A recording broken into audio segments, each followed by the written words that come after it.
I'm calling to order the Select Board / Sewer Commission's meeting. We will be held in person and on Zoom. All members present, with the exception of Pat, who will be on Zoom this evening. I don't know why I said the exception, he's here. First order of business. I'm gonna do a roll call, that's right, because Pat's virtual. Yes. Sorry. Mark? Here. Yes, Raj? yes. Christina's here. Jay? Here.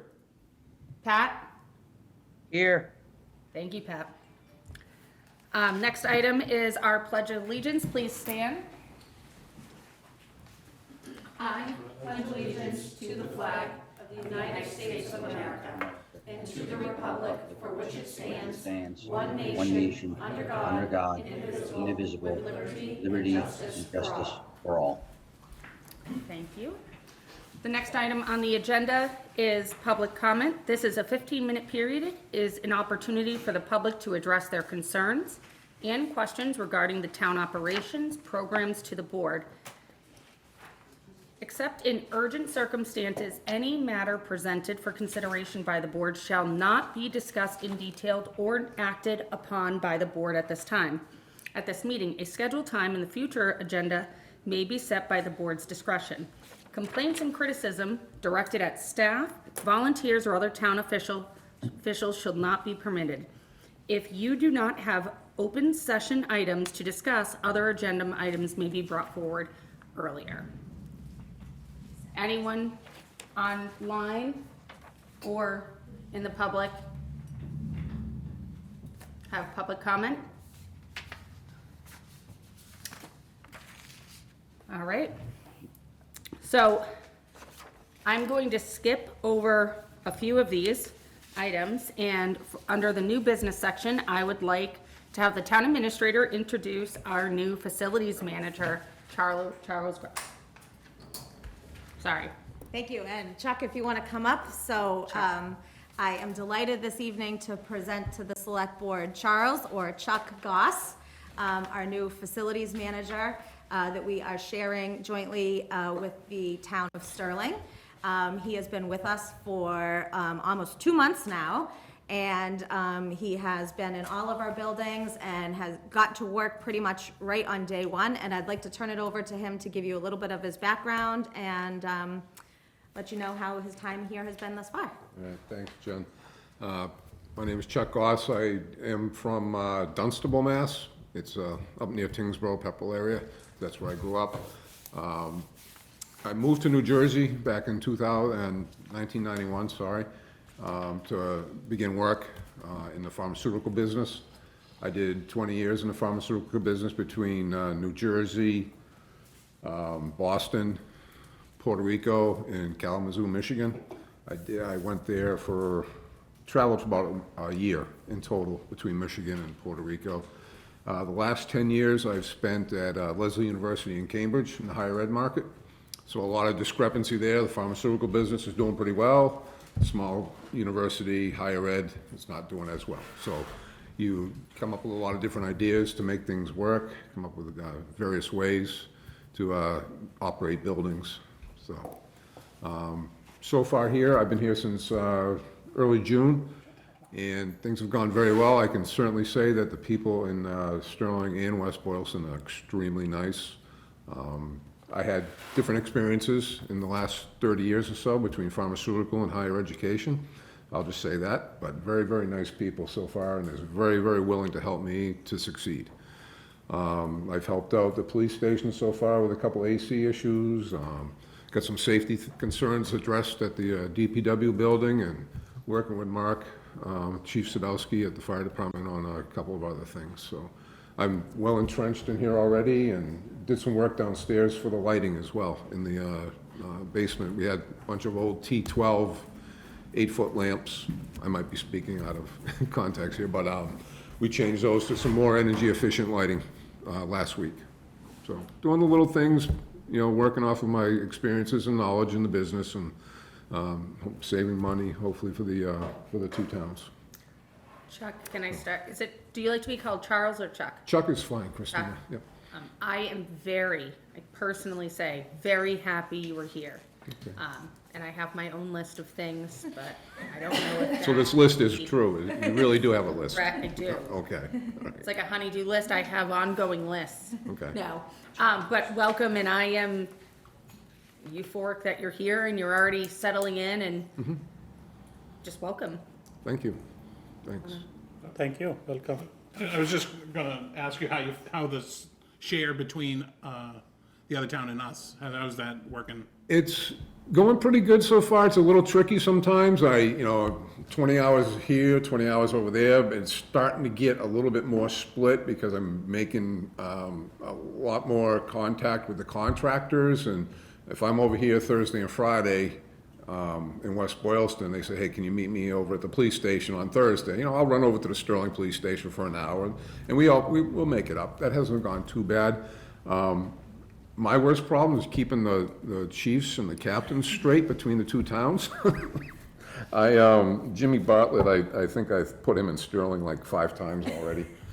But Yeah, he's stuck here. I'm pretty sure. We're not letting him another go. person who has really helped me a lot so far in understanding the difficulties they've been having with the AC over there and things like that, so. Have you been to the senior center?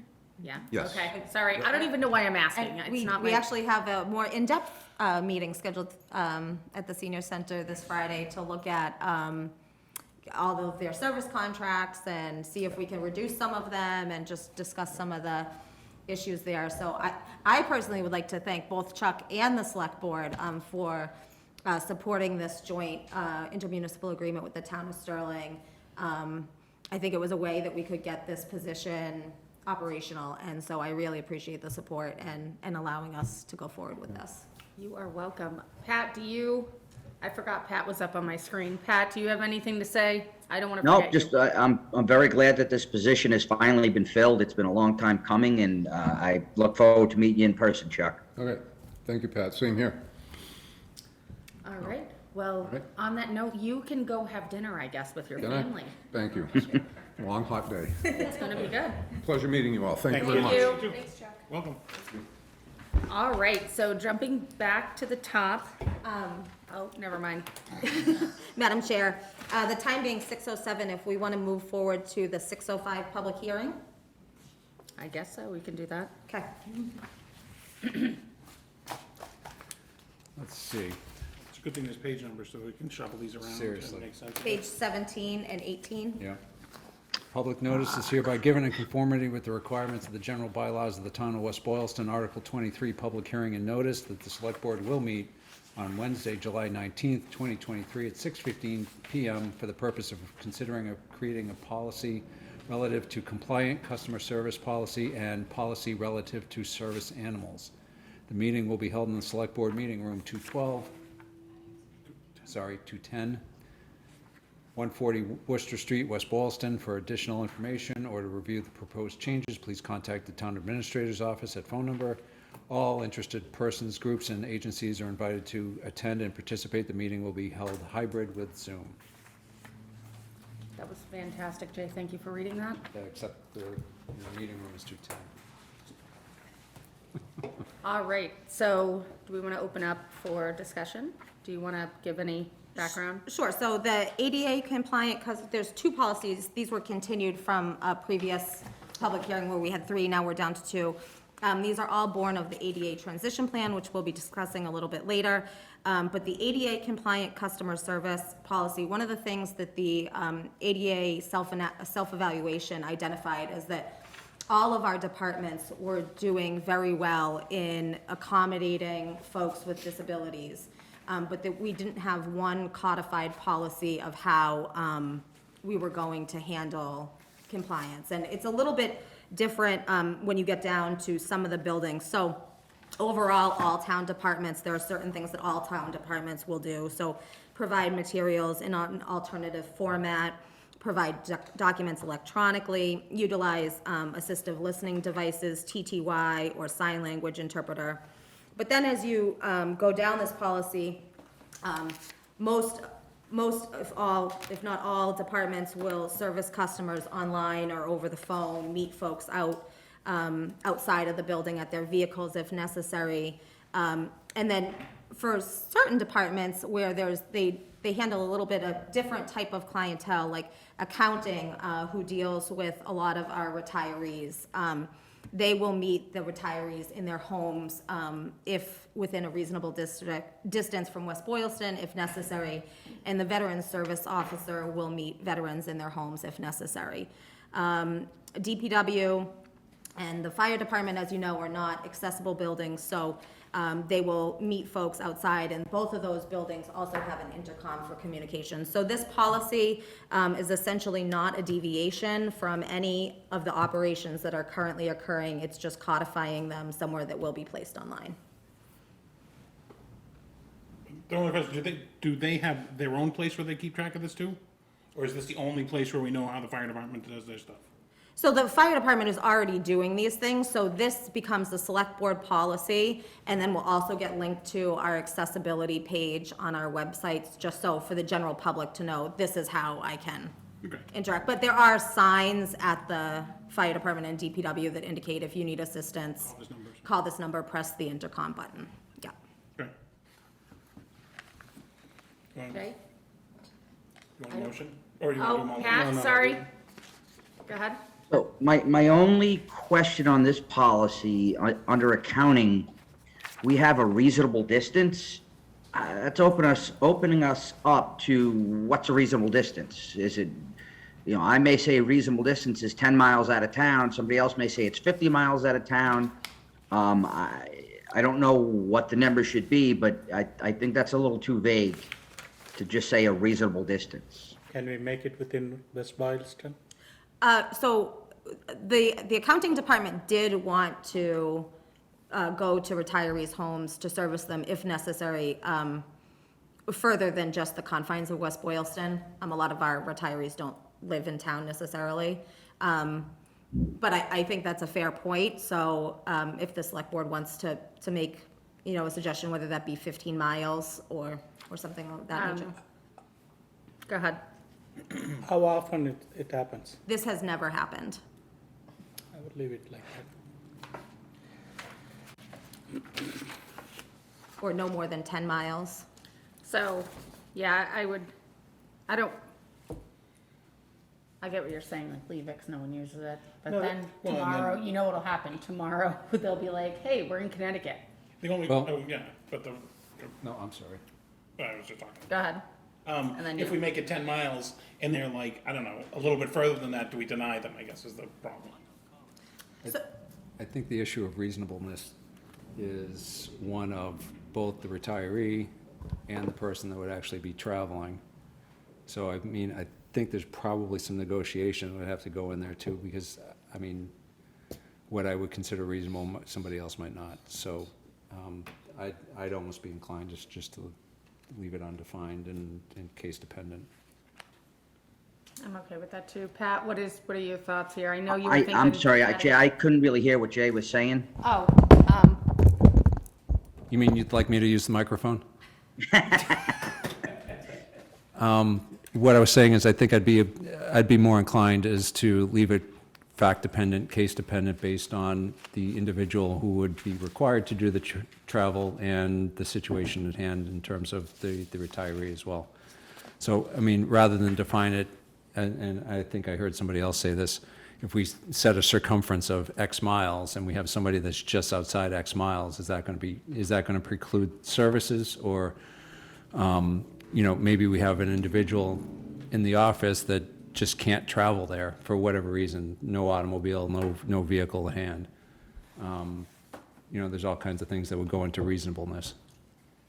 So how about if we do something like 10 miles if you're within 10 miles of the border of West Boylston, or a further distance based upon, we can work out the language, somebody can help me here, a mutually agreed distance with the accounting department or something along those lines, so that the person that's 50 miles away can't now point to our policy and say, what do you mean that's not reasonable? We can say it's 10 miles, or if the accounting department agrees, they'll go further.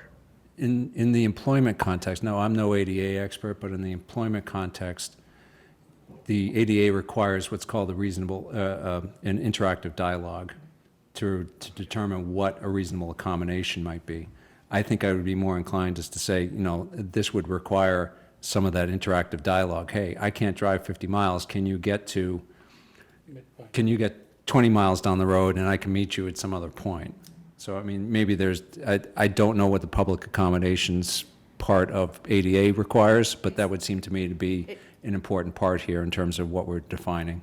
It is the same as the, for employment, that there is that interactive process, and reasonableness is always a factor, and it's somewhat dependent upon the circumstances. So, Can I, 1 sec, go ahead.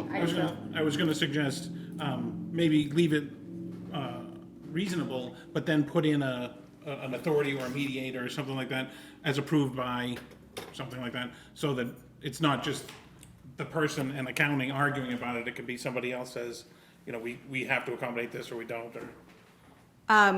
we It would be you. we could also say something like the 10 miles, all other requests beyond 10 miles shall be considered by the ADA coordinator. Or, I don't even know who it would be, but somebody. But the ADA coordinator. And then the ADA coordinator is the one that would engage in that interactive process to determine, what are the fact-specific determinations? Can there be a compromise? Can this be done over Zoom? So just as a suggestion, just because it's never happened here, and Pat, I hear your points, Jay, valid. Is there an issue if we put, the wording that Jen has here, we'll put 10 miles, anything outside of 10 miles will be a reasonable, be evaluated by the ADA coordinator for within a reasonable distance or something like that. I'm trying to think of the word, how I would go through saying that, because that I think solves the interactive response and it gives some clarity on, we're not going 50 miles out and you can't point to our policy and you say you have to. What do you think? Is that, Pat? That works for me. Yeah, that's fine. Okay, now I gotta figure out how to word it. Go ahead. Instead of 10 miles, what do you think about bordering towns? Just so that people don't say you can go this way or that way and change the distance. I think the bordering towns are gonna, it could be Worcester on the other side of Worcester. But I mean, like, I'm, you don't wanna do it, Go okay? ahead. So, can I? Yeah. The only reason I am saying is, leave it as such, but I do agree with all other members. The reason is, if someone is able to drive, they will be here the next day, if they have to talk to the accountant. So these are all the elderly town residents, maybe they are homebound, they may need some advice, or they may need some help. So why not we accommodate? That's my, So as I think about this further, reasonable accommodations, despite the policy, are always in play.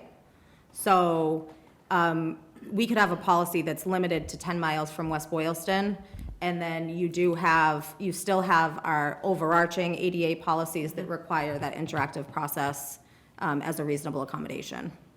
Okay. It's not a bright line rule that you get to cut off that interactive process. So then the wording would just change to be within 10 miles of West Boylston, if absolutely necessary. And that's the easy change, just for the motion. And we could even add, just to make it clear to the public, and all other requests shall be considered by the ADA coordinator as a reasonable accommodation. I prefer that one, but you're gonna have to read that back out when one of us need to make a motion. All right, so the next item, so is there any public comment? Both of you leave me alone, I'm reading this paper you gave me. You, come on, you gotta come up and do your name, I don't know who you are, where you live, I just have a who you question. represent. Dave Femia, 86 Sterling Street. I just have a question. I noticed that the other part of that is service animals. Have we had any problems in the town with service animals? next The next one. thing. The next public meeting, you wanna ask that question. Okay. But thank you, Dave. Anyone online, you guys can see online, are there any comments? I like that. No? No hands up that I can see. Okay. All right, so Do I have a motion to, No, we have, You want to, it's Two one policies open to go. hearing? You want to finish the open hearing and then do it all at once? yeah, I can do that, yeah. So the next policy is our service animal policy. And so this is also from the ADA self-evaluation and transition plan. And so this was just to make it clear what our service animal policy is. There is a legal distinction between a service animal and a emotional support animal. This is to help clarify how we will treat a service animal that is, there's more accommodations that are required for service animals. There's less things you can ask. So after adoption of this policy, I am going to be working with needs to have them come in and do a staff training about service animals. But this is just to codify that, yes, service animals are always allowed in our areas where the members of public are allowed to go, but designates that there is responsibilities of the owner of the service animal in terms of behavior, except for certain types of behavior like barking, which may be an alert for, thank you, Mark, for pointing that out previously, an alert for a condition that somebody has, and that there's other criteria. You need to have rabies certification. You have to, care for your pet. It needs to be, it can't defecate in the property. And then does not speak to emotional support animals, because that same kind of requirements of allowing a service animal in a building are not required for service animals. I will say, to the question that I think may be coming from the public, I have not heard in my time here of an issue of a service animal problem, but I do think that staff needs the support to distinguish between what is allowed for a service animal and what is allowed for an emotional support animal, and just to make it very clear that service animals are allowed. Okay. Any, The only comment I'd make is that I would advocate highly for a training, because it's an awkward, I have friends with service animals, like, actually, one service animal, one emotional support. And it becomes an awkward situation when people attempt to deny the pet, or think they're a pet, not a service animal, and try to turn it around. And I think that it's mostly a training issue, and I think it would be a proud moment if, the towns, could be knowledgeable of whenever somebody comes in and treat people with the respect they need because they have their service animal. any other comments? Any comments from the public? The only thing I was curious about, is if we had any complaints, and if the select board does make a policy, do the businesses in West Boylston have to abide by that? So the policy, this is a policy for the municipal buildings of West Boylston. Service animals are regulated under the ADA Act, and so if a business in West Boylston did not allow service animals, that is a separate issue for that business, but the town would not be involved in negotiating that or mediating that or litigating that or any of the like. So, but this is specific to our buildings. Okay. That answer? Did, okay. Basically, yeah. Are there any comments from anyone online? Pat, anyone else? All set. Okay. Motion to close the hearing? Yes. Do I have a second? Second? All in favor, roll call, Mark? Yes. Raj? yes. Christina's a yes. Jay? Yes. Pat? Yes. Okay. You want a motion for the? So, do you want to do the motion? We'll start with the first one, I'll run through that as a roll call, then we'll do the second one. Will you help the board in reading what you wrote there, and then someone will make a motion? Sure. So if the board would like to adopt policy M1 as written, subject to the bullet under accounting to read, the staff will meet retirees in their homes within 10 miles of West Boylston All other requests beyond 10 miles of West Boylston shall be considered by the ADA coordinator as a reasonable accommodation. So moved. Second? So Jay, second. Roll call, Mark? Yes. Raj? Yes, Christina's a yes. Jay? Yes? Pat? Yes. Yes? Sorry, I didn't catch that. All right, so now we're gonna move into the second item. Do I have a motion? So moved. Do I have a second? Before that, I was just noticing policy number is the same as the other policy number. Oh, M1 M2. and approve policy, service animal policy M2. M1. Is it M2? M2. Nice catch, Mark. So I had a motion from Mr. Crowley and a second from, I'll be the second as Mark? long as it's with that amendment. good? Roll call, Mark? Yes. Raj? yes. I'm a yes. Jay? Yes? Pat? Yes. Perfect. All right, we're shaking and moving. So, now, the next one that we have is the 6:15 public hearing to consider creating a policy relative to vehicle use. That's what I have on this agenda. Is that correct? That's correct. Yep, so public notice is hereby given in conformity with the requirements of general bylaws of the town of West Boylston, Article 23, public hearing and notice that the Select Board will meet on Wednesday, July 19th, 2023, at 6:15 PM for the purpose of considering creating a policy relative to vehicle use and rescind L14 reporting accidents. The meeting will be held in the Select Board Meeting Room, number 210, 140 Worcester Street, West Boylston. For additional information or to review the proposed changes, please contact the Town Administrator's Office. All interested persons, groups, and agencies are invited to attend and participate. This meeting will be held hybrid with Zoom. Thank you very much, Mr. Morrissey. Thank you, like Madam Chair. So this is a policy that was recommended by our insurance company, and we took their model language and just adopted it for West Boylston. Essentially, what this policy is very long and has some attachments. This deals with any time a municipal employee is using a municipal vehicle, what they can and cannot do, what they must and shall not do, as well as certain parameters around municipal employees who are using their own vehicles, but are going to be reimbursed by the town. So it deals with things like employee driving records, use of mobile devices while driving, passengers in the vehicle, what happens if there's an accident. And I did get some feedback on page 28 for some minor language changes. So under assignment of municipal vehicles, the paragraph starting with prior to the assignment, this is how it should read. Prior to the assignment of a municipal vehicle, a copy of the operator's Massachusetts driving record as described in this policy will be attained by the town.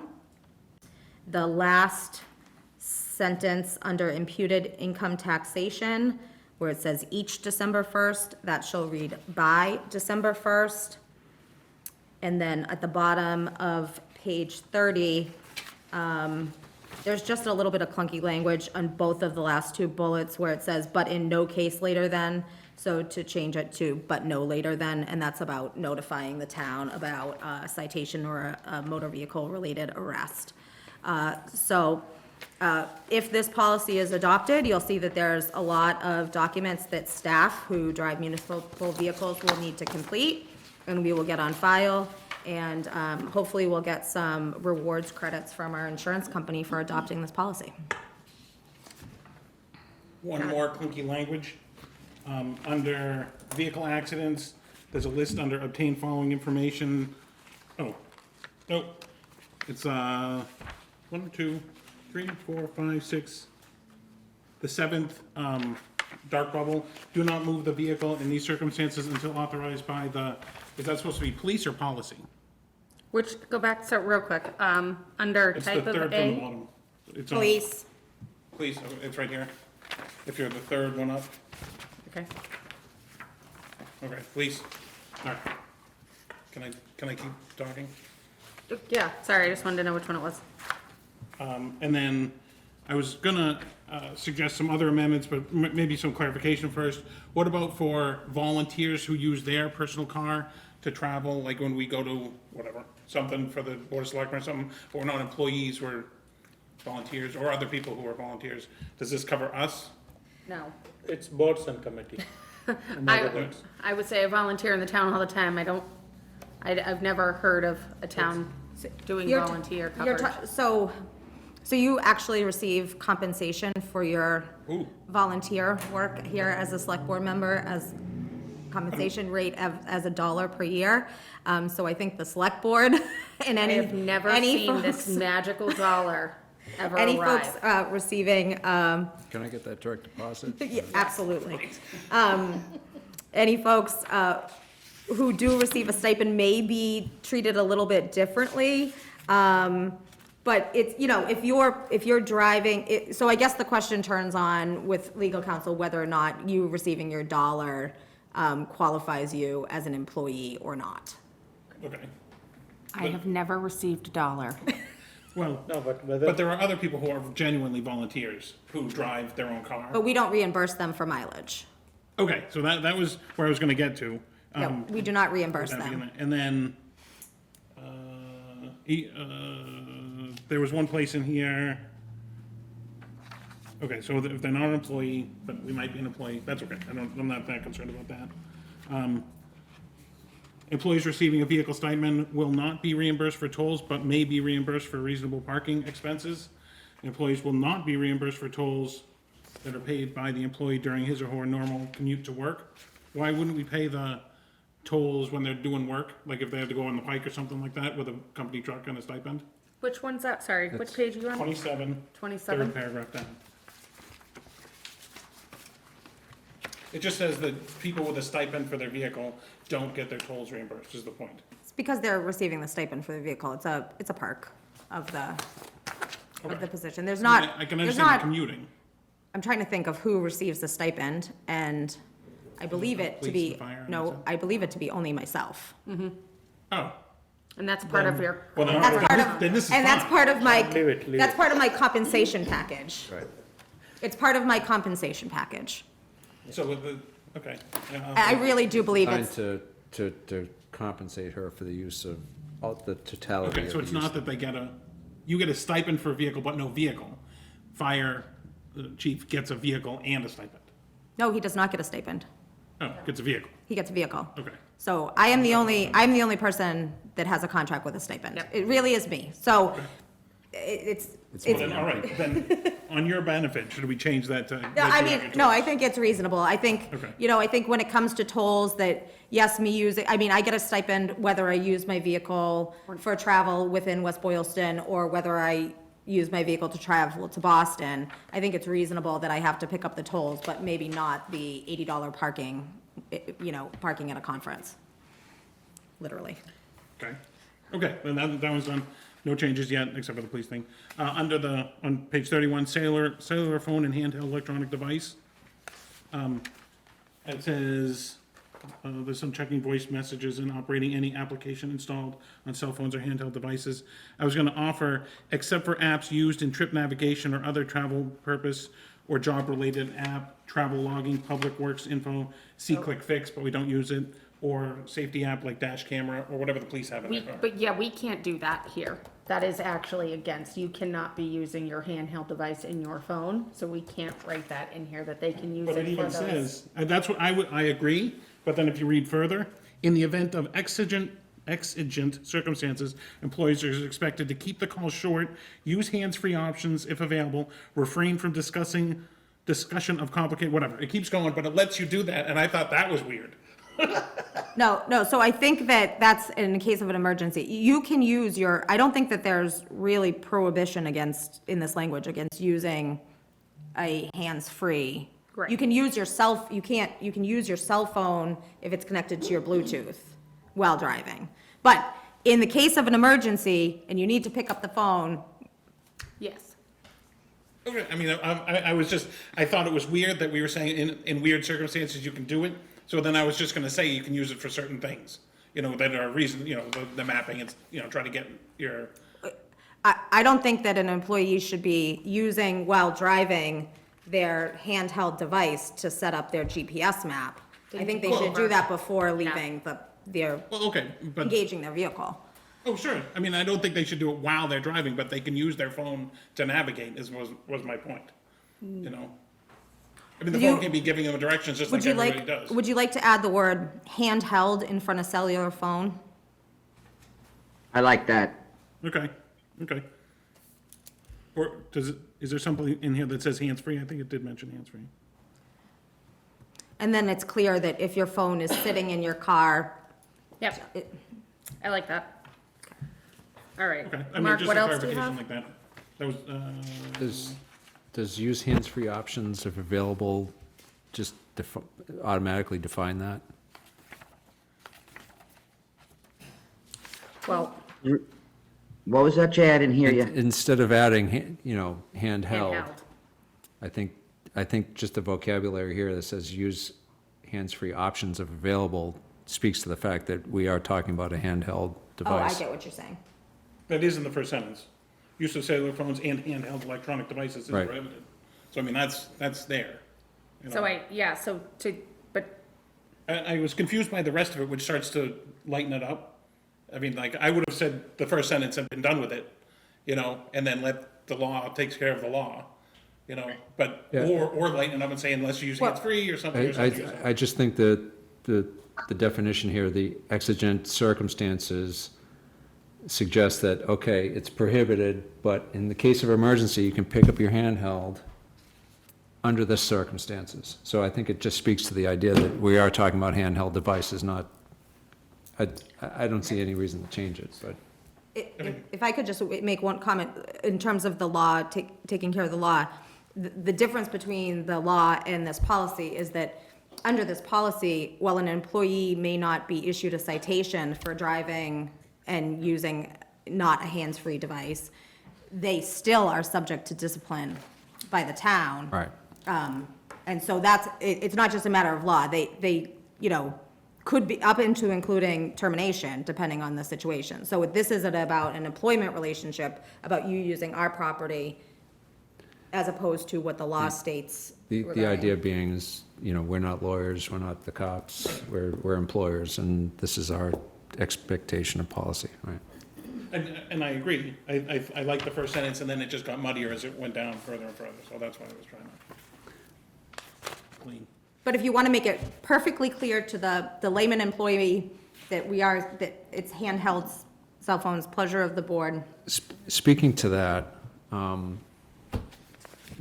is there training on this for folks? I mean, do we have an employee handbook that we give folks that this would be incorporated into? Or, I mean, we're not really expecting our employees to go read through select board policy here, are we? No, so there's not many people that this would apply to, right? So if this is adopted, the department heads that have folks that are routinely using vehicles, so DPW, police, fire, they're gonna have to have meetings with their staff to explain this. And then anybody onboarding that would be using a vehicle, this would be part of their onboarding process. I was gonna say, I feel like this applies to a large amount of our town employees, just thinking, I even think of I don't know if it applies, but the school vans that we fix, DPW, the building inspector, the animal inspector, if we have one, no? He does not use a town vehicle. Okay, so, Still covered.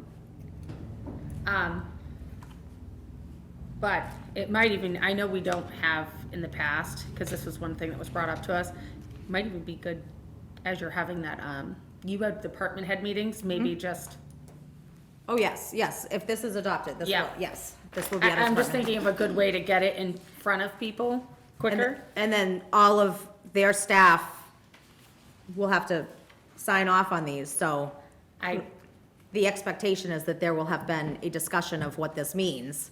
And that expectation will be clearly laid out, that all department, DPW, fire, and police, they're gonna have to have meetings with their staff. Here, it's myself having a conversation with the building commissioner, so Will you be receiving the copies? Because I can see this getting put into effect, and in 30 days from now, them saying, no one ever gave it to me and I Nope. never signed it. No, we have to receive them here. Okay, all right, that was all my questions. Zo, go ahead, Raj. I do have one, we did talk about the committee and board members.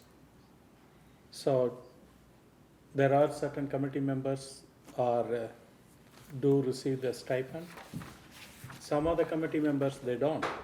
So do we need clarification on that, So, this policy? so really, it's, the question is, are folks that receive a stipend considered employees? If the answer is yes, then this policy applies to them.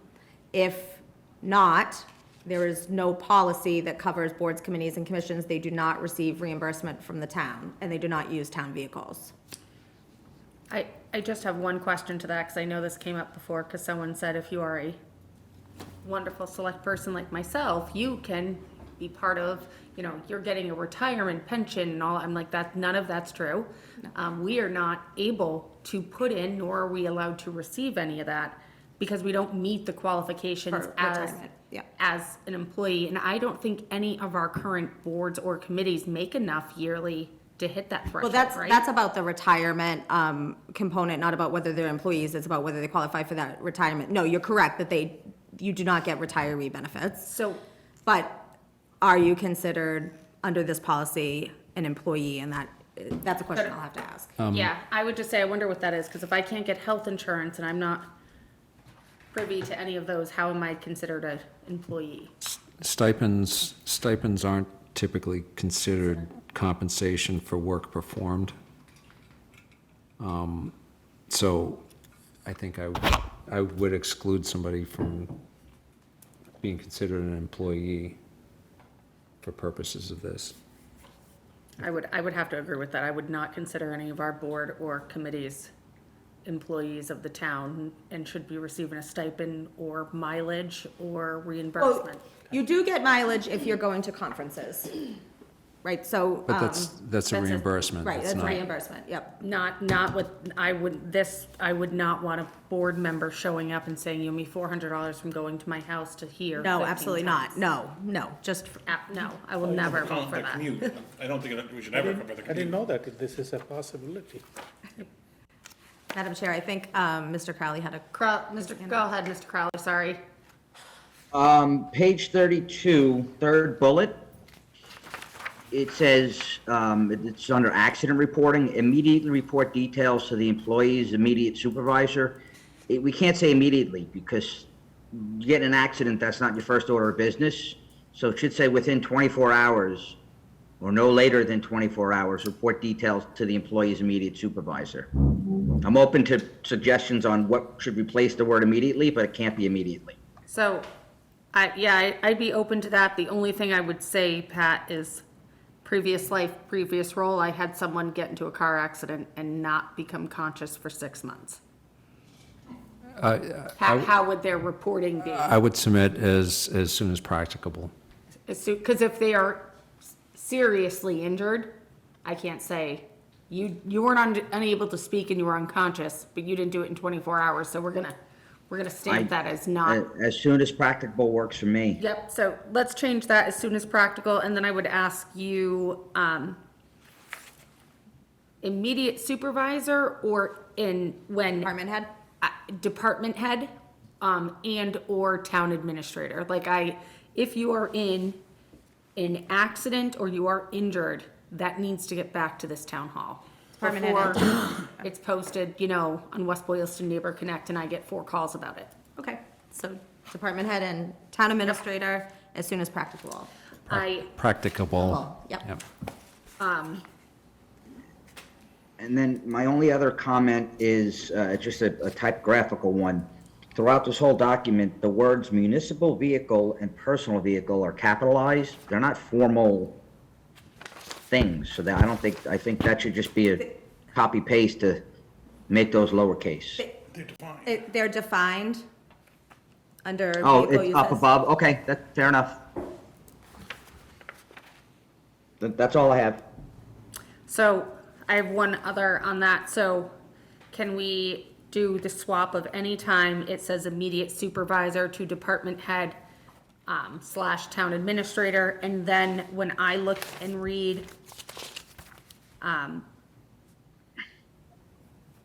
so the supervisor, which should be director head or whatever, department head shall ensure all information is in the report and file a copy with the town administrator's office, which shall also be placed in the employee's personal file. Can we just swap out supervisor? And then is it truly your office that does that, or is it the personnel? It's, okay, our office. okay. Sorry, that was my only thing. So wherever there was supervisor, replace that with and/or town administrator, lowercase any of the personal or, yeah, so well, I guess we can leave the vehicle use policy as uppercase. No, so what I had responded to Mr. Crowley is all the personal and municipal vehicle references uppercase. It's a defined term, so you would keep it So, okay. uppercase. Okay, those were the ones that jumped out. And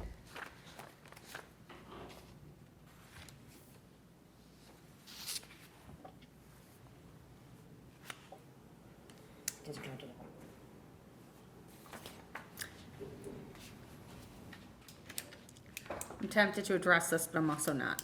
But I'm gonna read it anyways. An employee who is assigned a vehicle who is arrested for or charged with a motor vehicle offense, which is punishment includes suspension or they can't use the vehicle, is the essence of this.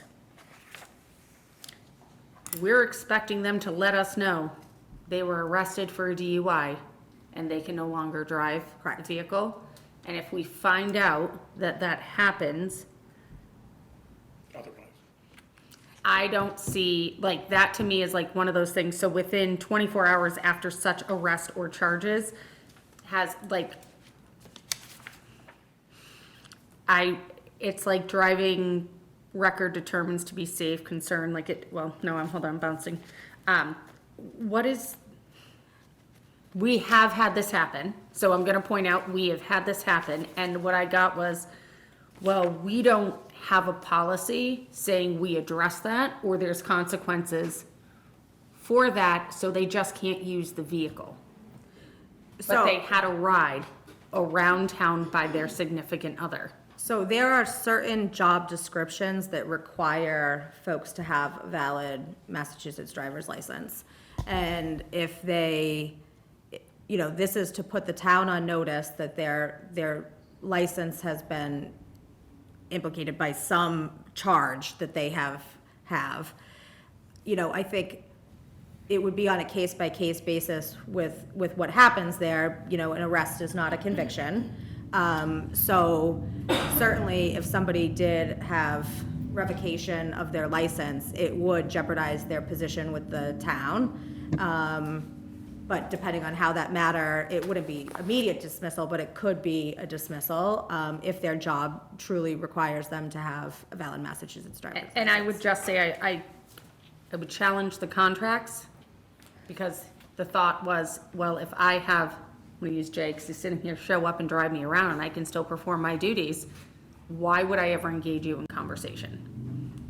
Jay can't drive our cars and should not be in it, but there was that back and forth, and this was many years ago, but I remember this, and so- residents were not happy. The answer I would give is you're no longer qualified to do your job.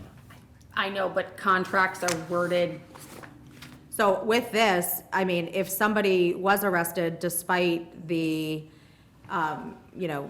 charges not coming to a final resolution, and they didn't notify the town, and the town happened to read it in a police blotter somewhere, they would be subject to discipline under this policy up to and including termination, regardless of the final outcome.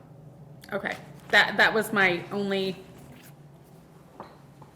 has been an issue, was an issue, it has been an issue in other towns, so I've heard about it, but I have nothing else. Mark, Raj, Pat, I'm all set. Jay? So,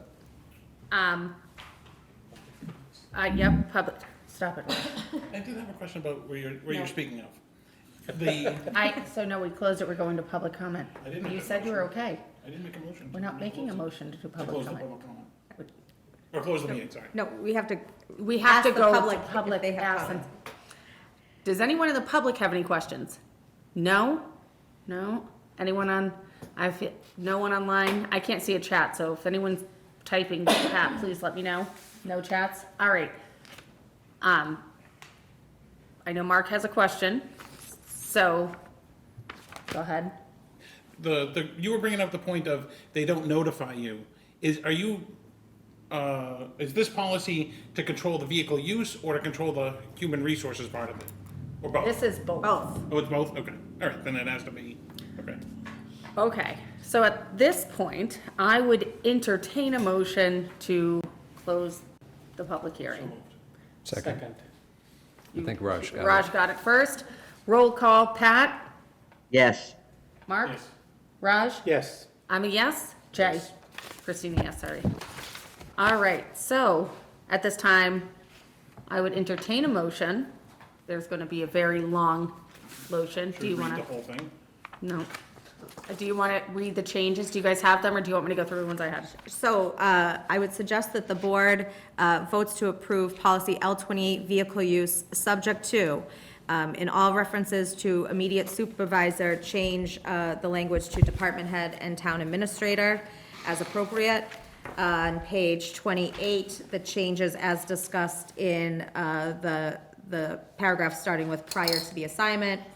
The changes as discussed on page 28 also on the very last sentence. The changes as discussed on the bottom two bullets of page 30. The changes discussed on page 31 being the use of the handheld cellular phone.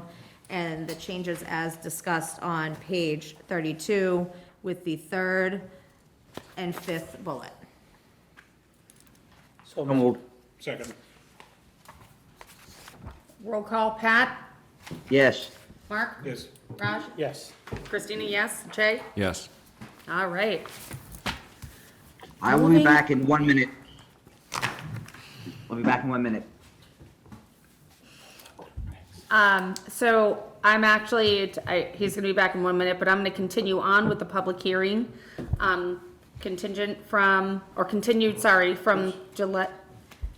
So Madam Chair, that one's at 7:30, so we can come back to that one. I have moved on. It is 7:30 in my head and I'm But on my way perhaps we leaving. could go back to the beginning of the agenda for We the could. approval of meeting minutes. Yep, so, we'll go in order, or we can do them all together, but, Mark, I imagine you have something, so, approval of meeting minutes, let's start with April 13th, 2023, regular meeting minutes, and did you send what you're about to read through to the town? It did, but it was too late. I sent it about 45 minutes before the meeting.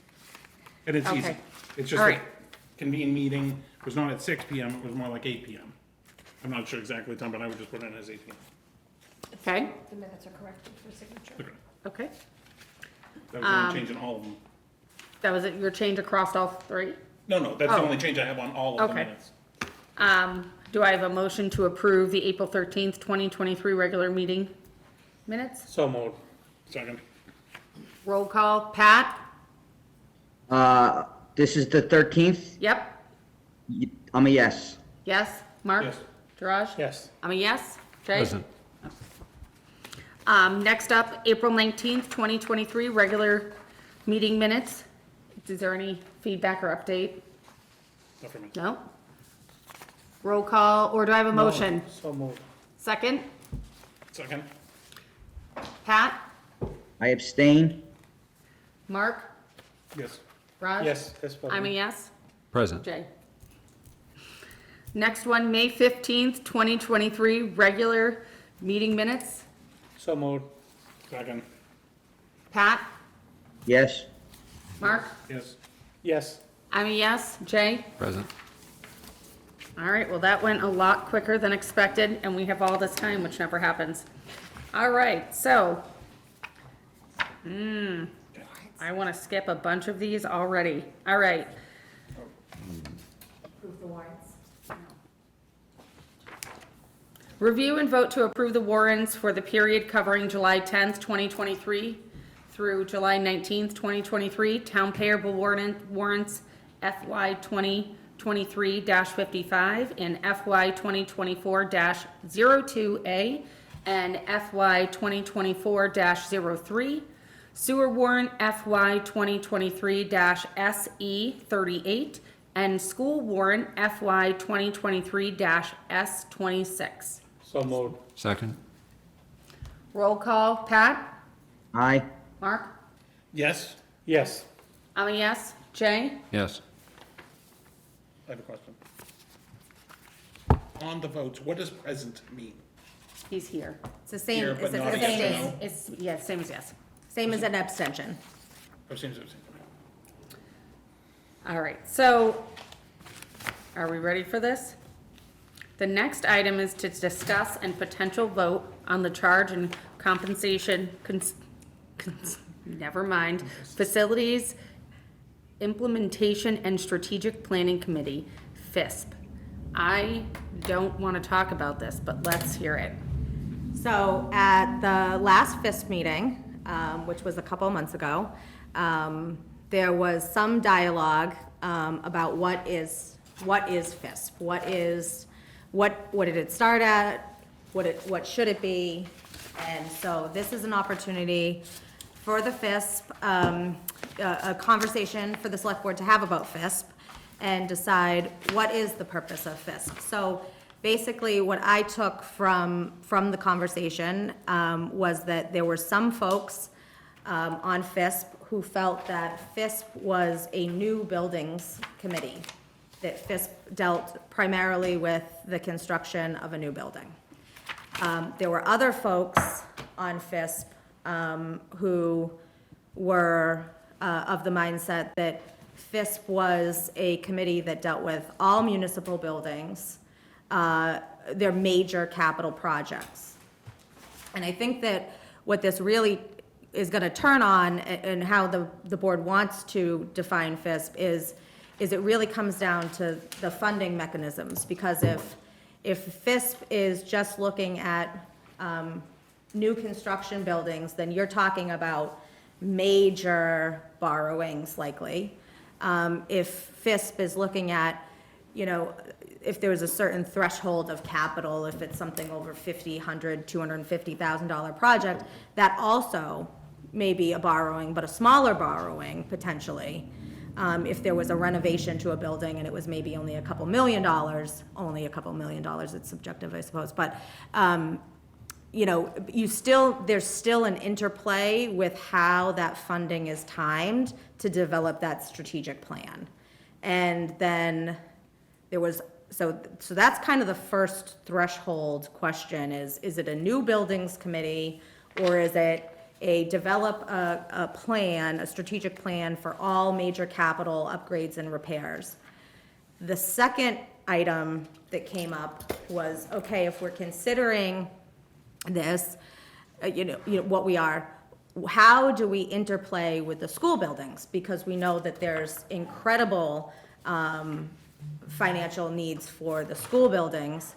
And when we're going out and doing a strategic plan, although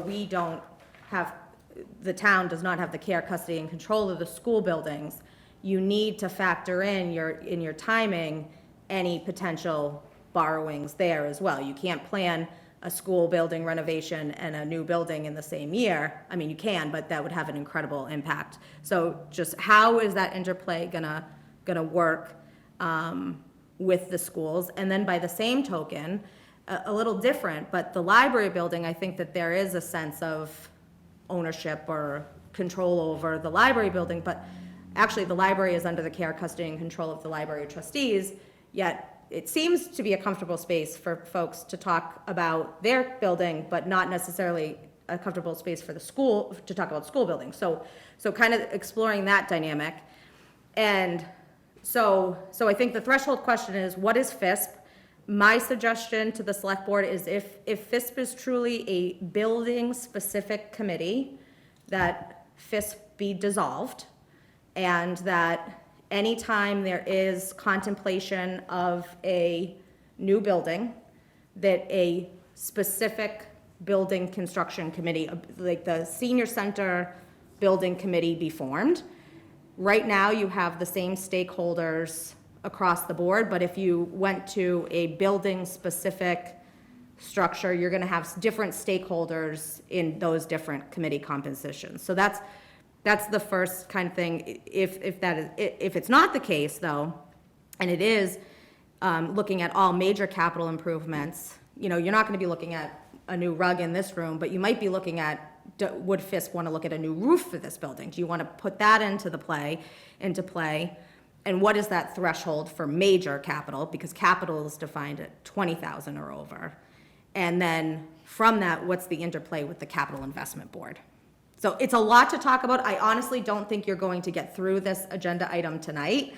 First, I would say, so I have been a very passionate since arriving, and my interpretation of what was wrote in here, because I understand it's just like a law, how I interpret it. I personally feel that if it is just for new buildings, it should be dissolved. But what I would say as a resident of the town is we do not do a good job planning renovation.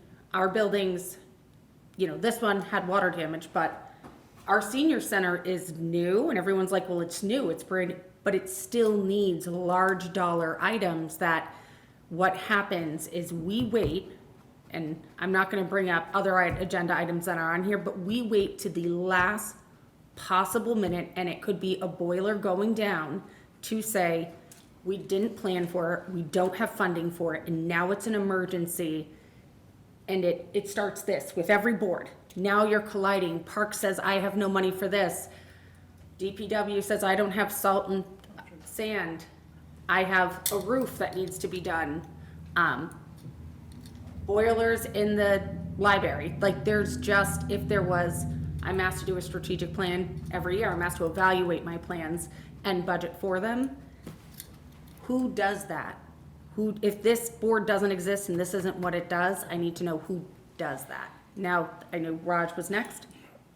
So we do have a facilities guy. He will be going around and he will be looking at all the issues, number one. Number two is, the FISP is, Pat was here along with me, you know, we did police station and the senior center. So there is a continuity on a continuation of the building experience, you know. We had the subcommittees, we met several times, we talked about all the building issues when and where it happens. And also, as you said, the composition of the, say suppose the police station, we had the police chief and one of the, Jay Dugan was there too. There are two members from the police were there. Whereas in the senior center director was there and a couple of other senior center, the senior members from the general public were there. Now it's like, you know, we have no other buildings in mind. If, say, there is in the future, if there is a DPW, we will certainly include DPW related members. So in all these committees, the DPW director was also involved. So we had a subcommittee, all the FISP members, some of the subcommittee members met on a regular basis to go over the projects. So I think, I know that, you know, some of the members, you know, they want to add on something. I am against removing this committee, abolishing this committee, but I am for it if we need to make modification, changes, additions. And I personally would say if this body is not in charge of actually doing the first two sentences of its mission, the mission of the committee shall be to establish a strategic plan for buildings of West Boylston. Once formulated, the committee will begin to take the necessary steps to implement that strategic plan. If, in regards to what others feel, if that committee is truly not in charge of putting together any strategic plan, then this body doesn't exist, because the first two lines of the mission statement for this committee goes out the window. It would truly say this committee should only take place if we are building a new building. But that still brings me back to, we have a facilities manager. Is he now, in 6 months, going to produce a strategic plan on how much money these buildings need over the next 10 years? So I'd like to respond to that because, so the facilities manager, it is absolutely not in his job description to come up with a strategic plan. It is not in his job description to identify capacity or timing of borrowings. It is his job to assist the community in identifying issues and obtaining quotes from contractors. So the FISP also had one kind of iteration of membership, and now its current iteration of membership is the entire select board plus one representative of FinCom plus one resident. I mean, that's something else to talk about tonight. Is that what makes sense, just by virtue of, you know, being on the select board? Do you want to be on FISP? And so, you know, I think that to me, what makes the most sense is I'm not hearing, I could be wrong, and I don't want to speak for the Capital Investment Board, but I'm not hearing from them that they really want to engage heavily in this space. And so I think, to me, it makes sense that FISP does remain, but that it doesn't become just the new building committee, that there's a threshold for major capital projects that's defined, and that we map out a strategic plan. Pat, I don't know if you have your hand up, so I'm gonna go with, you bring up a great point that they have said this. Your third sentence to the mission statement is, the committee will work with the capital planning committee and the town financial team to formulate and accept a way of dealing with the financing such a strategic plan. So the first three sentences, the mission statement to this core of what this is on our policy, kind of goes out the window if we do any of that. Our facilities manager, and I know Raj, I'm sorry, I know he I'm started, not saying- he's not qualified in the realm to put together No, something of this What magnitude, I- but we might not be either. yeah, what I meant is, say he walks around the senior center, there are issues, he is bringing back the issues. Yes. He is not rectifying, he is not making the financial decisions, he is bringing back to the town, that's all I say. So, Yeah. but that's- go to ahead. that point, though, I mean, is his responsibility to create a preventative maintenance schedule? I mean, yes, but the practical reality of that is he can create the schedule and it will be as good as the paper it's written on. Which is fine, but, well, it's not fine, but my point is, no, his job is not to create the strategic plan around how we're gonna pay for this stuff, Right. but his job is to create that preventative maintenance schedule. And- And then it would seem to me that this committee would be the committee that's creating that plan to say, okay, given this PM schedule, this is how we're gonna finance this. I agree, with the caveat that this town has not benefited from a facilities manager ever. And Right. so we have a significant amount of deferred maintenance. And he is not full-time, he works 20 hours a week. Right. So, yes, would I expect in a year to 2 years from now, we're going to get those types of documents? Absolutely. But I just want to make it clear at the next FISP meeting, this is for everybody's edification, at the next FISP meeting, to expect him to walk in and say, here's everything. No, I mean, Right. crawl, walk, run a little bit, so. But I think my overall point here is, though, I mean, over the course of time, I'd expect a PM schedule from him. At this Correct. point, we're just looking at deferred maintenance and maintenance in general, but that seems to me to be the work that needs to be done here. And so I'm not, I think it's important to have somebody looking at this and not, and I think I've heard, you know, what's the next new building? I don't know, but it seems to me that we need somebody looking at this maintenance issue. And that's why, in the planning for the May town meeting, There were two capital requests that were submitted that kind of kicked this off. And it was for the DPW building and the fire department building. And it was funding of some substance to begin the process through a study. About a $200,000 study was the estimate, to start the process of looking towards new construction of those buildings. So that's many years out, probably 5 to 7 years out before we're really engaged in that. But the Finance Committee and Capital Investment Board felt as though FISP needed to be engaged in that, and so we did have the meeting and start the discussion just about what the municipal-related capital requests were, and that's when this kind of came up. A couple other things that I just want to point out as we look at this document. It refers to the town accountant. It used to say finance director. We no longer have a finance director. So as much as the town accountant as an ex officio member would be important, the treasurer collector being part of that would be extremely important in terms of the borrowing.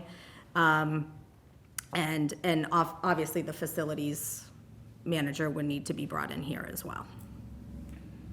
In the past, we had like a 10, 11 members. Right. So, they are interested. When the senior center was built, the seniors are interested. They signed up for it. As soon as the building is done, nobody showed up. Same thing with the police station. So the only people remained is the select board members and Ray Bicard. He was there for a long time. So what I'm trying to say is, the FISP has a role, and it does a good job in the past. So we can modify it, or we can take a look at this aims, and then we can add on it. So Pat, I don't want to leave you out here, I'm sorry. I No, good. don't have anything to contribute at this point. I am okay with folks.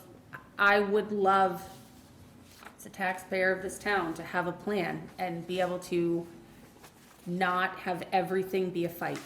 Like, it turns into the moment we need something, 10 people will show up to fight over a boiler in the library, and why isn't it a boiler in, and if you educated them, had that information available, had an actual published strategic plan, this is what we're doing, this is the schedule on when we're gonna be doing it, or,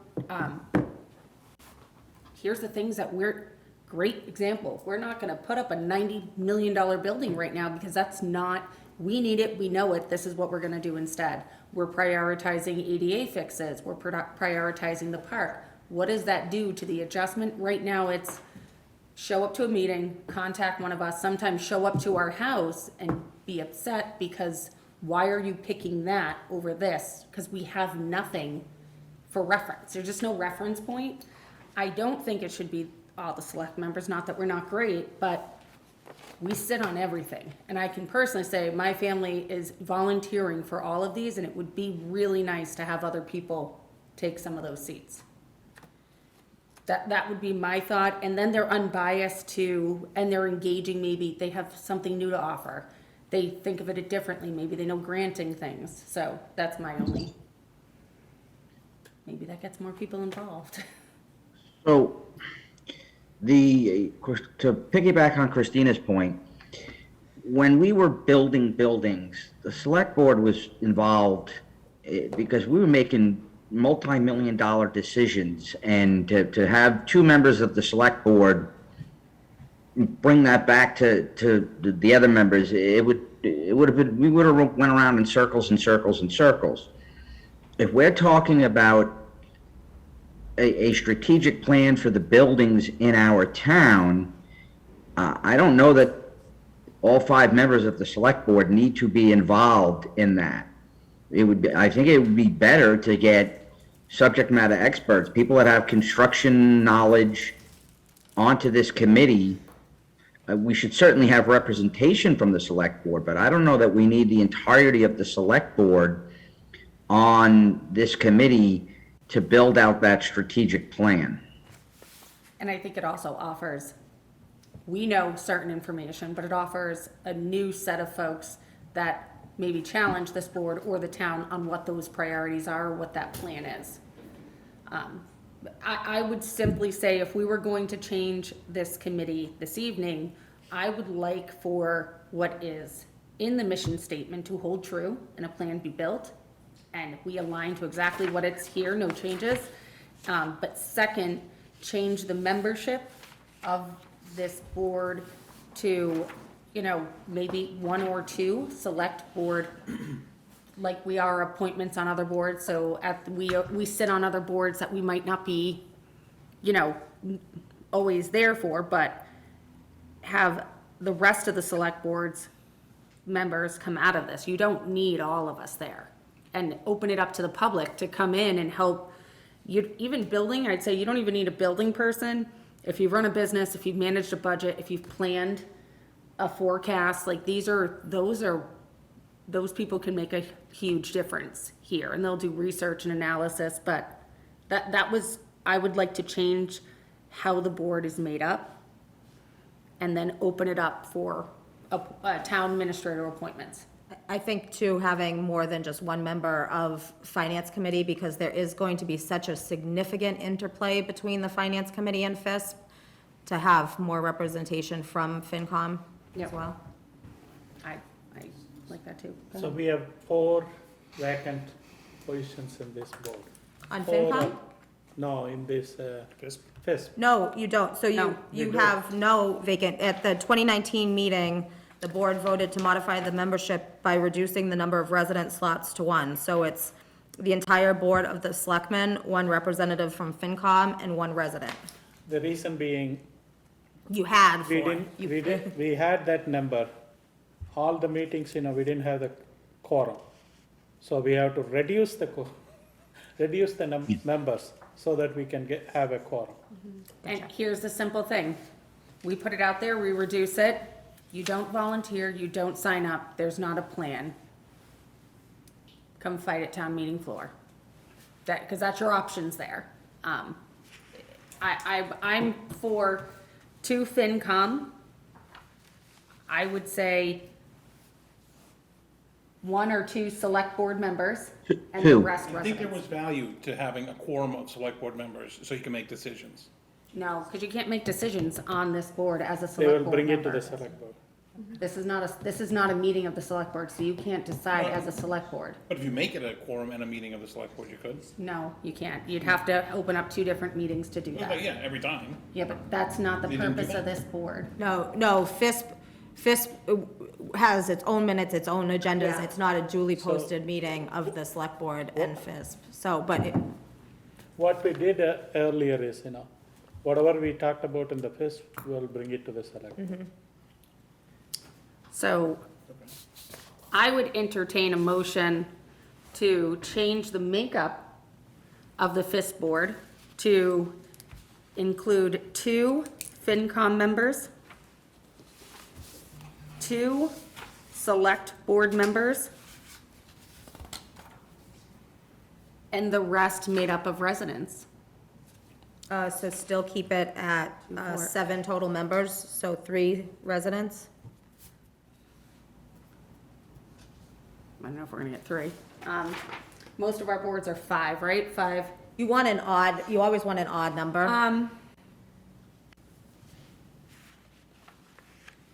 Do you want to do associate members or something, so you can always make your quorum?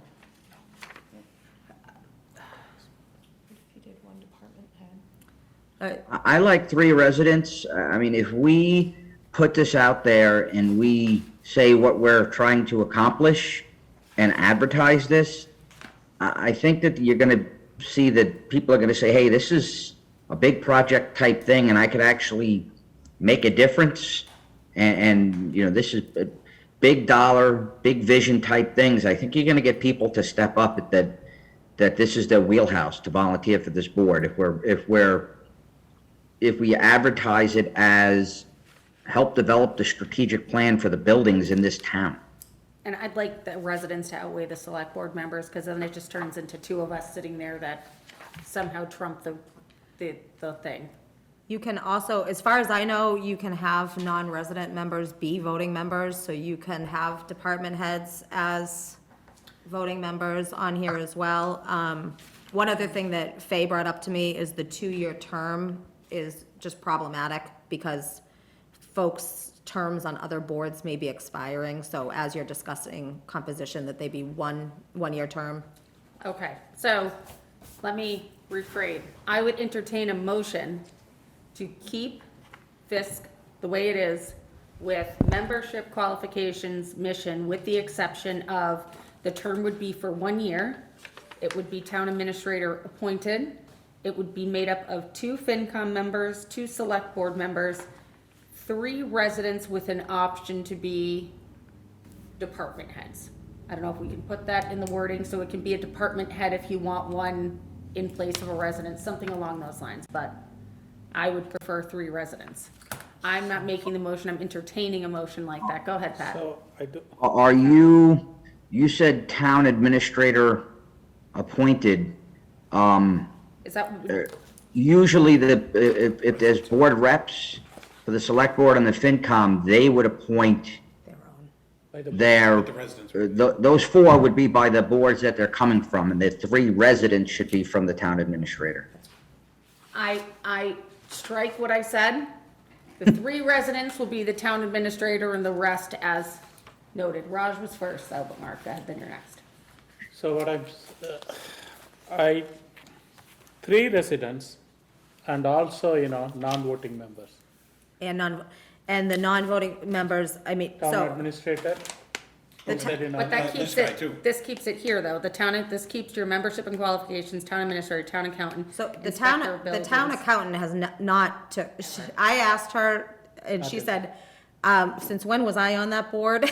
And so it was really when there was a finance director. I mean, I think that we don't need to define, to have an accountant or treasurer collector active on the board, except when there is going to be a borrowing, we will need to engage the town accountant and treasurer collector. So But I think the facilities Facility manager, manager should be on, non-voting. what if they spend 4 hours at that meeting and now you have 4 hours less of him actually doing work? I know these meetings, I sit in these meetings. These go 4 to 6 hours sometimes. I am opposed to that. I like the language of the town administrator, town accountant, inspector of buildings shall be non-voting / advisory members. That means you Right. bring them in as, but, needed. right, what I'm saying is remove town accountant from that Oh, and I'm- put in facilities manager.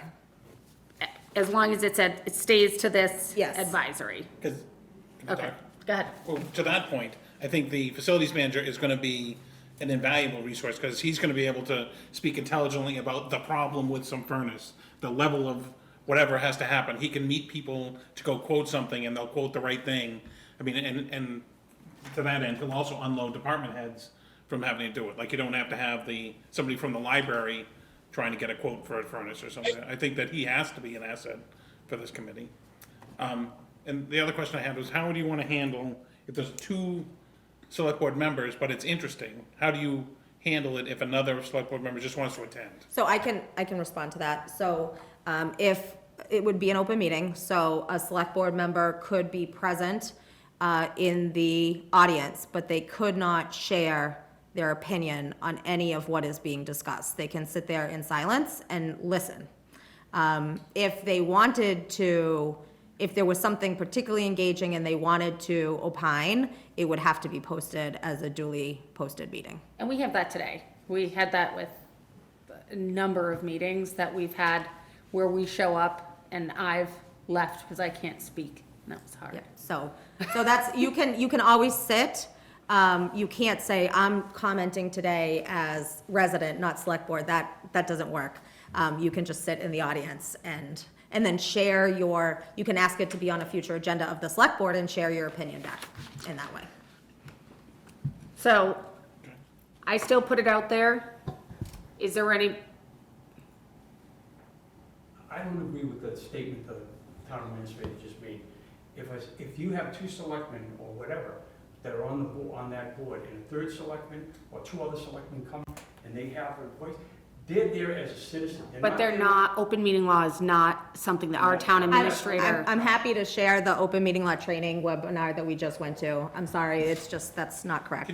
Can the select, like, if there was a select board person who is interested in going to one meeting, can you swap, can it be a floating select board member No, representative? so I think, so I want to pause here. So this all has to do, it is critically important by all the members that are on boards that you understand open meeting law. This constantly happens in the town. The folks don't understand it.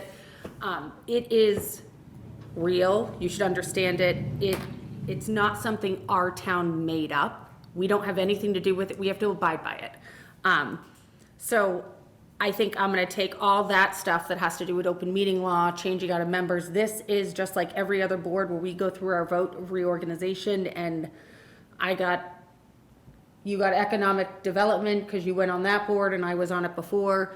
It's not a rotation. You're appointed to it for X number of time, and we handle this board exactly the same. Bring it back to the board next meeting. We'll vote on what board members will be appointed to that board, and hopefully at that time, we have a ton of people that have signed up for it. And then we do it all in one session. Everyone that's on here, I know, is on here because they want to be part of FISP moving forward and get on a board in town. But I don't want to discredit you, but I do think it's just a side, but I get what you're saying.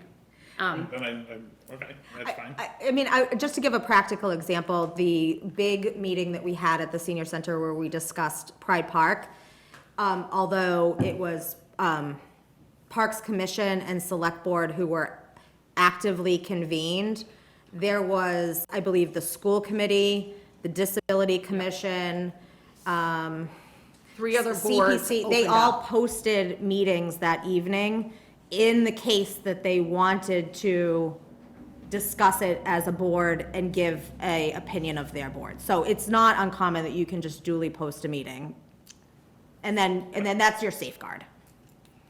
So we could do that, You can do that. okay, all right. All right, so this goes back to, is there a motion to do anything with this? Well, you motion to change the membership, I think you should also change the mission. No. I don't want to change the mission. I want it to stay what it was in the mission supposed to be doing. So I want it to actually establish a strategic, go ahead. I'll make a motion to change the composition of the FISP to that which you To recommended. FinCom. To FinCom, To select board, to Select Board, 3 residents. 3 residents For one-year terms. for 1-year terms. Second, Roll call. Pat? yes. Mark? Are we also adding the facilities? Nope, we're just doing manager? this one. We're just doing the We can't do anything else tonight composition. about it? So, yes, whatever. We're gonna break it up Yes. into Yes, yes, for me. Raj, yes, Christina, yes, Jay, yes. Yes. The next item that was talked about is changing membership and qualifications. Right now it says town administrator, town accountant. And I would open it up to have someone make a motion to swap out town accountant for facilities manager. So moved. Second, Pat? Yes. Mark? yes, Raj. yes for me. Christina, yes? Yes. Okay. I think that accounts for everything on this one. I guess just, so the interplay between, this, I don't know, this is a lot of the topic. Maybe we can keep this on for the next agenda for the rest of the discussion under that. I would like to form this and have them look at their mission and come back to us if they want to strike. I know what you're talking about. Capital Planning Committee doesn't want to be involved in capital planning strategic Well, and projects. also the interplay with, not that, but the interplay with the schools and the interplay with the library and how that all works, but I see the. Have them come back, because I can dictate, doesn't mean they'll listen. All right, so we now are at, I'm still 7:30. not at 7:30. How is it possible? 1 minute. This one's gonna be really quick. this next agenda. Well, I don't want to go to that one. That will take, I'm just going to wait the minute. I promise Celebrations Committee is gonna be quick. Consider accepting Walmart Community Grant of $200 in accordance with MLG C44 S53A. So, is it a move? So moved. Second, Pat? Yes. Mark? yes Raj? for me. Yes, Christina? Yes. Okay. Discussion and potential vote on the charge and composition of Celebrations Committee, and I was told this one's gonna be quick. Very quick. It's just to change the membership number from 5 to 7. So moved. So moved. Second. So, Pat? Yes. Mark? Yes. Yes for Raj? me. Yes, Christina? Yes. Okay, great job, everyone. 7:30. Okay. Sorry, who had that second, Jay? Thank you. It's 7:30. Okay, 7:30, public hearing. Continue. Public notice is hereby given in conformity with the requirements of the general bylaws of the town of West Boylston, Article 23, public hearing and notice that the Select Board will meet Wednesday, July 19th, 2023, at the 7:30 for the purpose of amending Policy K11, Policy on Hiring. The meeting will be held Select Board Meeting Room 212, 140 Worcester Street, West Boylston. For additional information or to review the proposed changes, please contact the Town Administrator's Office. All interested groups, agencies, persons are invited to attend and participate. This meeting will be held hybrid with Zoom. As Raj was calling out, it's continued public hearing, but Yes. Jay was on it, And it's in room 210. and it's in room 210. I did say 210, did I? All right, no, you're fine. All right, Roll the tape. discussion? So this is a continuation from last time. I think we had pretty much dealt with the majority of the issues, except for what happens when somebody is being promoted from one position to another position where they are moving grades, and that person is already at a step 6 or above. So I think that is what is left for you to discuss this evening. So that wasn't, I know Jay and Pat, you kind of were going back and forth. Has that been rectified? What are your thoughts on that? Do you have a motion that pertains to that line item? I think there was an adding of like 2 words or removing of 2 words. So, as a comment on this, I know Jay wanted to just say we can go to a 12 to hire. It'll open it up and we could attract better people, so to speak. One of the bigger issues is you have somebody come in as a step 12, you're never going to retain them. They're going to get a 2% raise for the rest of their life. And that's it. You know, assume I'm using 2%. They're going to get the standard raise, which traditionally has been a 2% raise. So I'd like to leave it at the mid-level, which is the level 6. My point wasn't so much that you could just go to 12. My point was that, you know, within the bounds here, any deviations from the bounds have to be articulated, demonstrated, supported by some kind of demonstrable evidence. It's not just because I feel like somebody should get more. I think it needs to be demonstrated that either by performance or by some quantifiable data, that it should be demonstrated that, you know, that job performance should be, dictates a higher rate. So I guess what I'm saying is I want to give some flexibility to the department heads and/or the town administrator to put forth and support deviation from standard practice. Not that somebody automatically just gets, or that you can hire up to this level. It's a matter of, you know, what can you demonstrably, you know, support and then stand behind. And what was the language to do that? Was that to remove the additional 1 step and just make it a step rate increase? Yeah, as I recall, yep.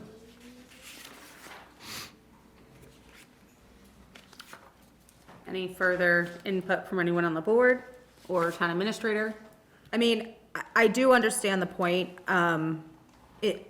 My personal opinion is that I would be comfortable with language saying increasing the 1 to perhaps a 2.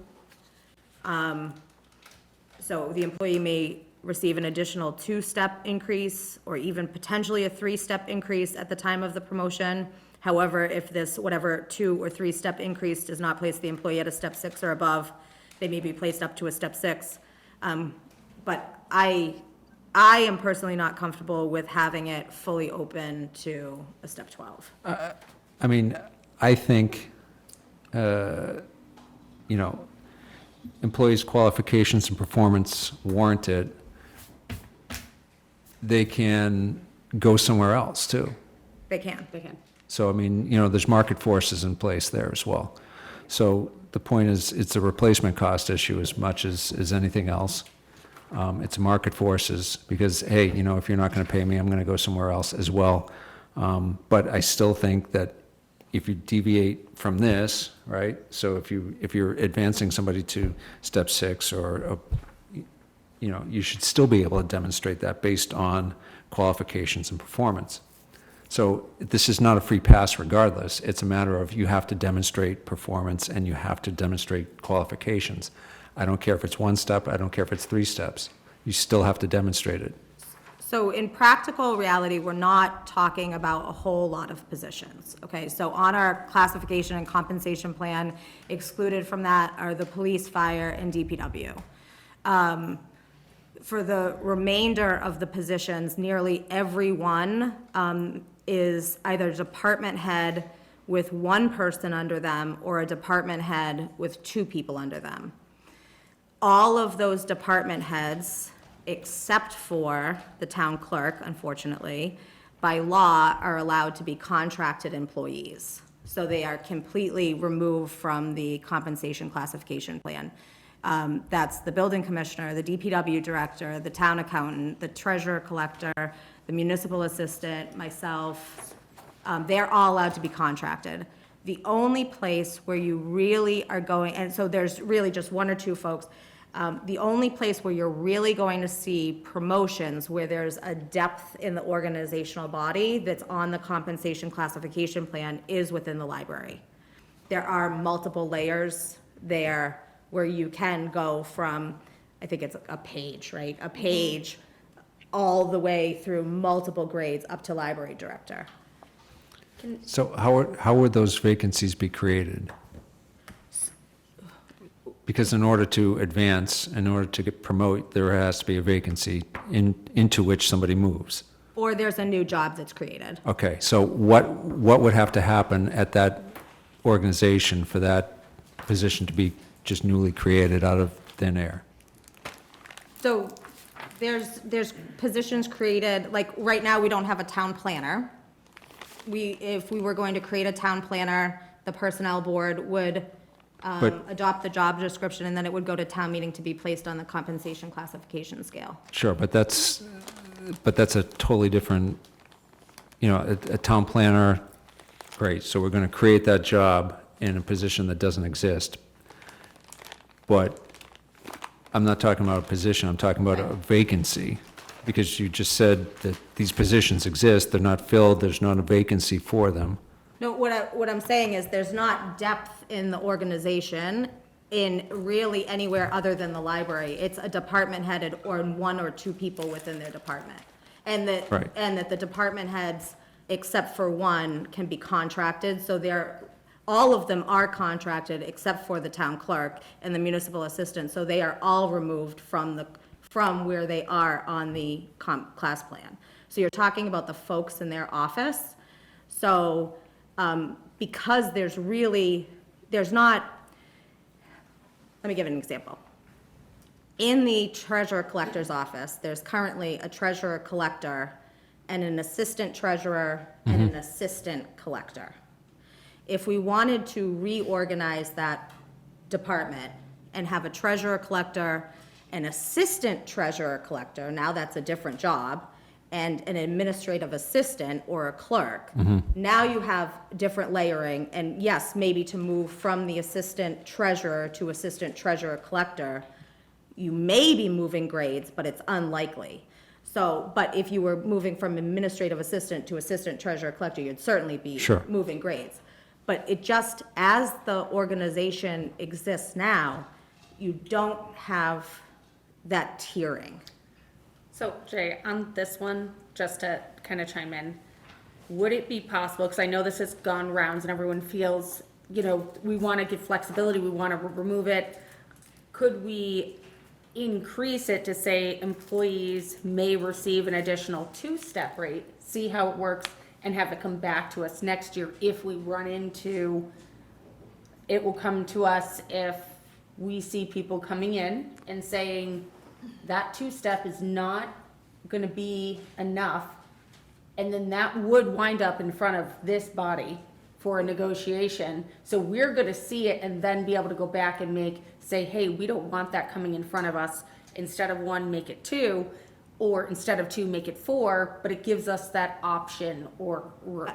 I want to be fully transparent with the board here. This is in front of you because as applied to a situation, the person was in the position where they were considering either resigning and coming back as a new employee for this promotion and just wanting to get to that step 6 as an outside applicant could, versus being able to just stay internal. So it is here before you tonight because a situation did arise, and that's why I brought it forward to the board. Seems like a bit of a gamble, no?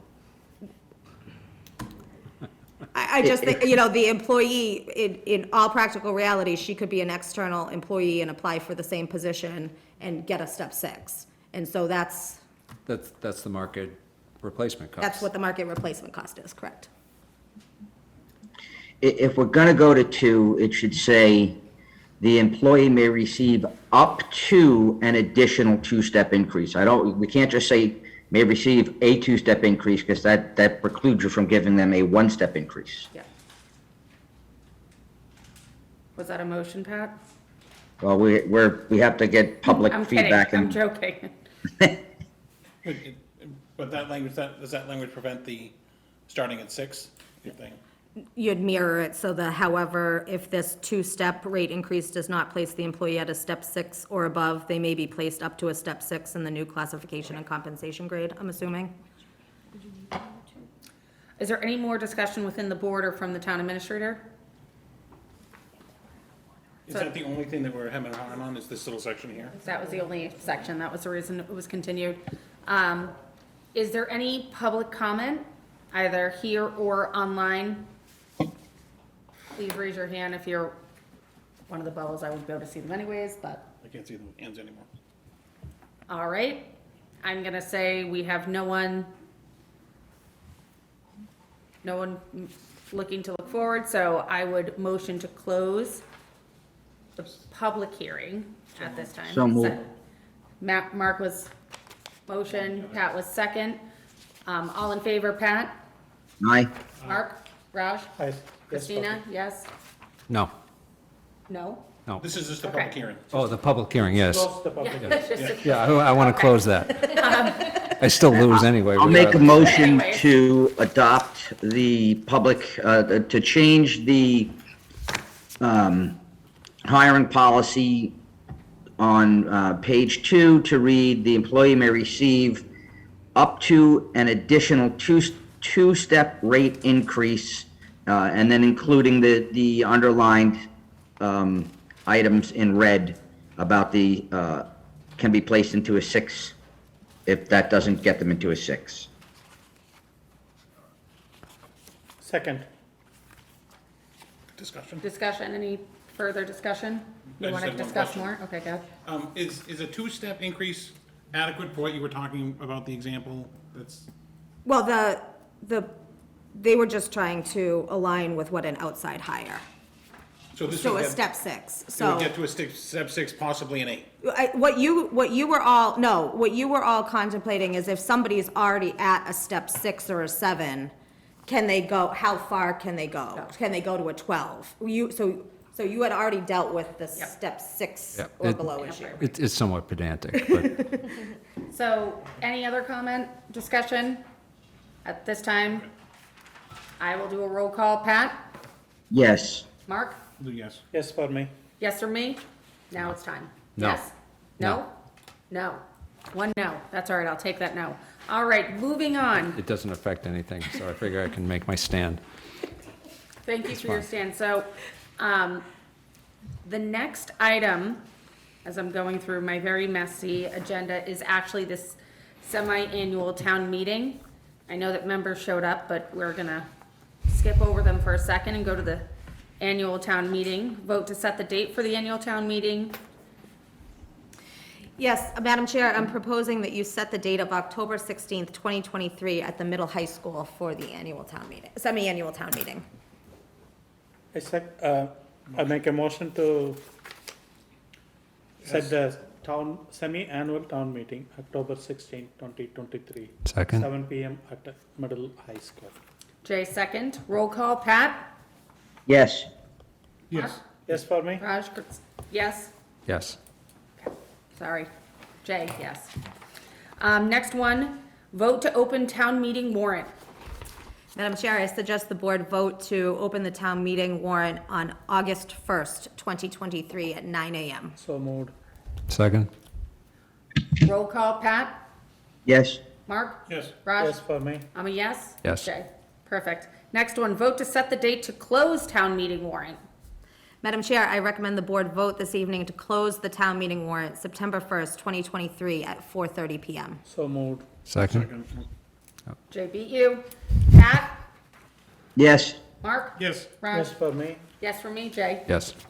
Thank you, Jay, for 3 yes votes. Yeah, well, you know. All right, next item is draft ADA transition plan presented to select board and public comment period on transition plan opened. Yes, so, as part of the ADA self-analysis and transition plan that was conducted by the Collins Center, I need to formally deliver that plan to the select board. So it has now been delivered. And it is also online. If folks go to West Boylston website, so www.westboylston-ma.gov/accessibility, you can read the entire plan there. The select board also needs to open a public comment period on the plan. With the public comment period, there is a form that I've set up that folks can submit their comments right online. They can submit them via email to ada@westboylston-ma.gov, or they can submit them in writing. However, folks should be aware that their comments will be incorporated into the final plan. And then the board, as well as the Disability Commission and the ADA coordinator, will consider what we receive from public comments and have the option to either incorporate those comments or just consider them and place them in the document. But I'm suggesting the board open the public comment period tomorrow for a period of 30 days. I have one stipulation on that. I would prefer no anonymous comments. You need Okay. to be a town resident, and just like when you come to these, your name and address need to be posted. Okay, I So- can make that. Yep, so if you are submitting feedback and we are putting that out there, it's gonna be with your name and address. Go ahead. So I know that, going through the town website, it's a maze. So it's So can you put it on the front page? It's very easy to get to, so no matter what page you go to on the town website, whether you're on the planning board, the DPW, on the top bar, it doesn't show the same way on your mobile device, so I'll give that caveat, but if you're on an actual computer, there's a blue top bar, and that's carries throughout, and it says accessibility, and you click that, and no matter what page you're on, and it brings you to all sorts of accessibility type items, including the self-evaluation and transition plan. Love it. Thank you. Can we also post it on our Facebook for Absolutely. our, sorry, go ahead. I have one question about the website part of it. There's also, on the left, there's a list that says accessibility. And Hit it that. goes to a dead link. I just emailed Civics Plus today Okay. to have them, I had to change some stuff with the accessibility page today, so that link is dead. I emailed them to link it to the other one, but yes. Because that's the one I clicked on first, and I'm like, ooh. So you want to Doesn't open seem it, accessible. so you're looking for a motion to open public comment Tomorrow, starting tomorrow for a period of 30 days. 30 days. And you'll be Mm. accepting public comment via email. The web form or How snail about mail. they can come Yep. here and fill one out. Snail mail, yep. And Personally identifiable. personal, they need to, if it is not identifiable, it does not make it into any transcript. Okay. So moved. Second? Second, Pat, you were too late. All right, roll call. Pat? yes. Mark? Yes. Raj? Yes. I'm a yes? Yes. Fantastic. Next one under old business. I'm very excited. It looks like one of the chairs had. Question on that? Uh, How does that work that we've opened a session that just rolls on? It's a public comment on a document similar to if there was an agency that drafted regulations, and they are a draft regulation. It's not a public hearing of the select board, it's a public comment on a document. So just like regulations, and then you allow feedback on our self-evaluation and transition plan that then, you can now consider if, oh, that's something we hadn't thought about, that should make it into our final document. But it just rolls along, it's not really a meeting, right? It's not a meeting, no, not whatsoever.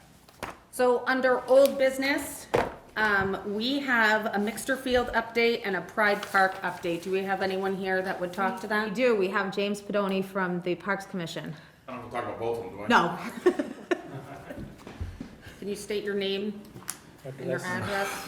Jim Pedoni, 1 Pheasant Hill Run, here as the chair of the Parks Facility Committee. I was asked to give an update on Mixter.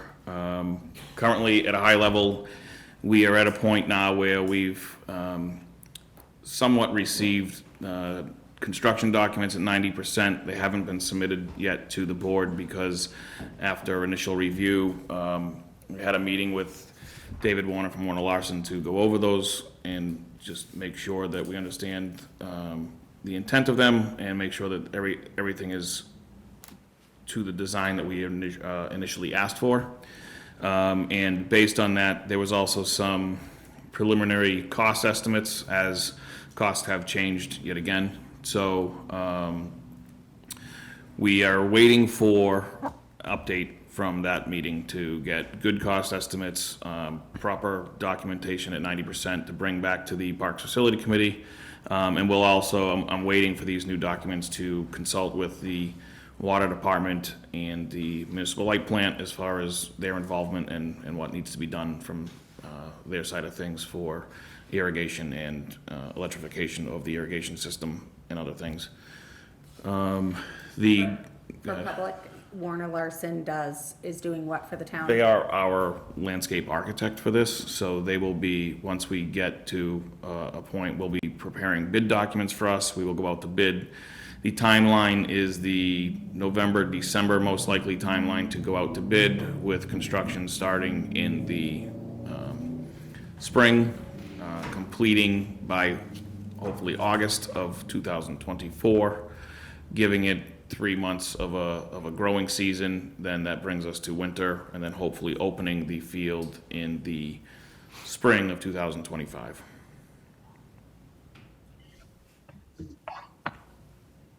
Did I miss anything? I don't think so. I don't remember how much budget we had found. How are the cost estimates looking as far as budget available?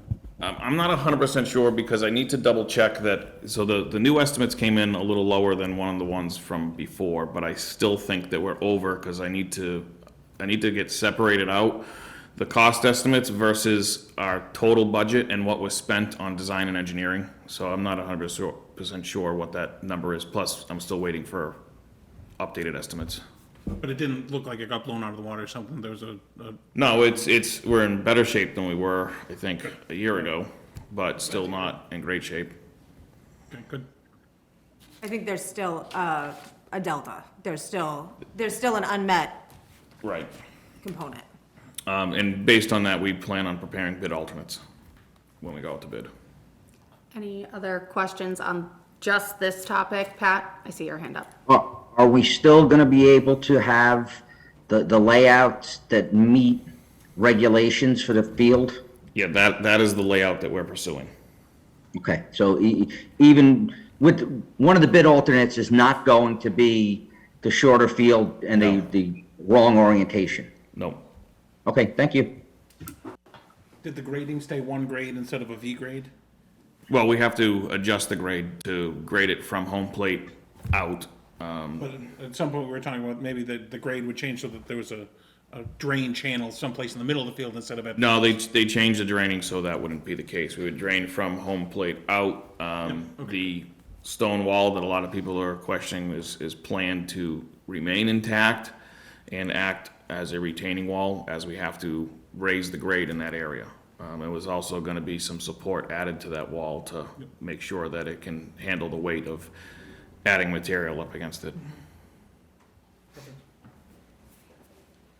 For the public, the state funds, Do Will be- we have a finalized answer on that? Yeah, so it's still as I reported last week, that the Representative O'Day is still working on, with House Ways and Means Chairman, to find a way to get a new extension on those funds. I don't know if he's gonna do it in a sub-budget bill or in the regular FY '24 budget bill, but he did feel strongly that the chairman understood that these are funds already appropriated by the Commonwealth, and they just couldn't be expended due to extenuating circumstances. So on that topic, I'd just say, I know there's quite a few people on here. I'm not sure if they're here for this, but could you just give like a very, very quick like recap of, I mean, I wasn't on this board at that time either. I know you weren't on that board. So where we got the funds, how much they were, and then what kind of. Sure, so I actually need my TA report from last week. So I can't remember exactly, so we received $150,000 in a legislative earmark from Representative O'Day. The legislature, although they try their hardest, they often don't have their fiscal year budget prepared prior to the beginning of a new fiscal year. This year, for example, the budget is still in conference committee despite it being July. So once there is an earmark that's finally approved, it goes from the legislature they divvy out all the earmarks to various state agencies that oversee those subject matter areas. And then there's a process by which we have to accept funds. So, I think it was in late September that we were being notified that we could accept the funds, and at that point, the future of this project was a little nebulous. And so we accepted the funds in January, once the Parks Facilities Committee came back and decided to move forward with the project. But the funds needed to be expended in full by June 30th. So you don't even have a full year from when you receive an earmark to expend it. By the time you get that earmark, they all need to be expended by June 30th. And so we were able to expend a total of $59,085, thank you, Faye, of the $150,000. So there's $90,916 that would, they're left on the table that revert to the Commonwealth's general fund, unless it gets tagged onto another, typically, it could get tagged onto any bill really, but typically another budgetary bill.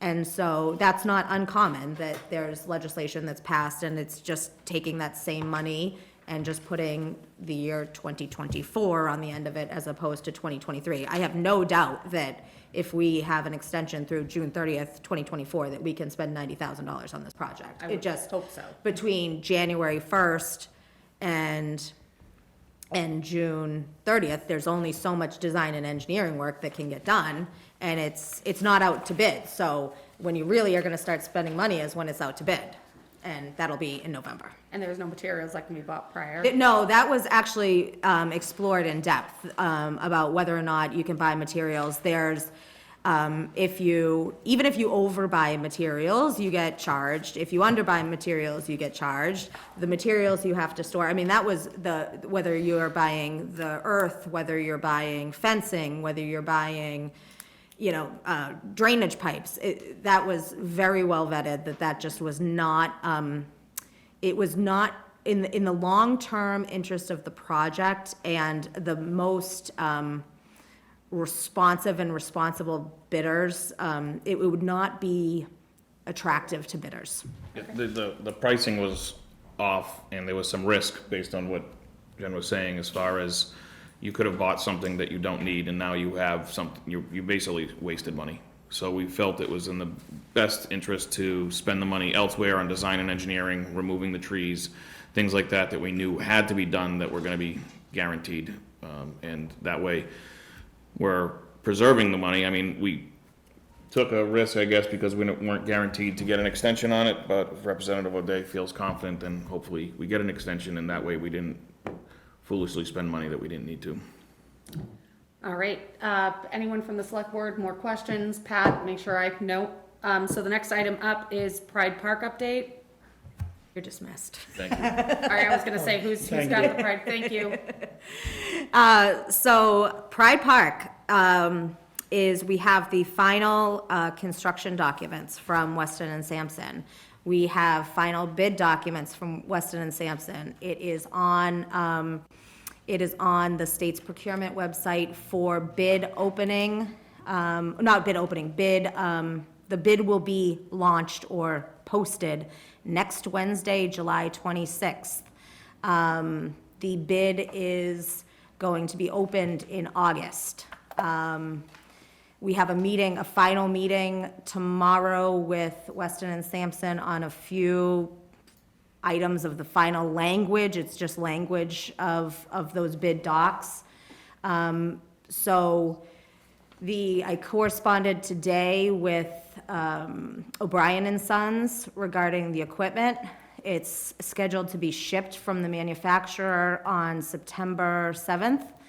And the DPW is going to be removing the equipment that's currently there, so that's one of the things we're talking to Weston and Sampson about tomorrow, actually, is to remove that in its entirety from the bid docs. They have been behind because of this weather that we've been having, so with their regular day-to-day. So they are planning to remove the equipment in August. So folks will start to see some activity there. We wrote in the bid documents that within 10 days of opening the bids, we'll execute a contract. And then they will have 15 days from the execution of the contract to commence work on the project.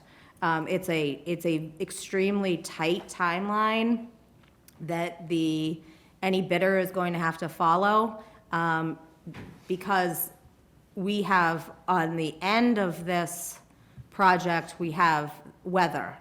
And the port in place is the very last thing that happens. And that has to happen at 50 degrees or higher. So, if we get too far into November, it's going to be too cold. But everything seems to be going as planned. I hope that we get some folks interested in the bid, and that they are responsive and responsible bidders, and come in at a price that's pretty similar to what we have estimated it will cost. I am hopeful, go ahead. I do understand that, we have a lot of rain.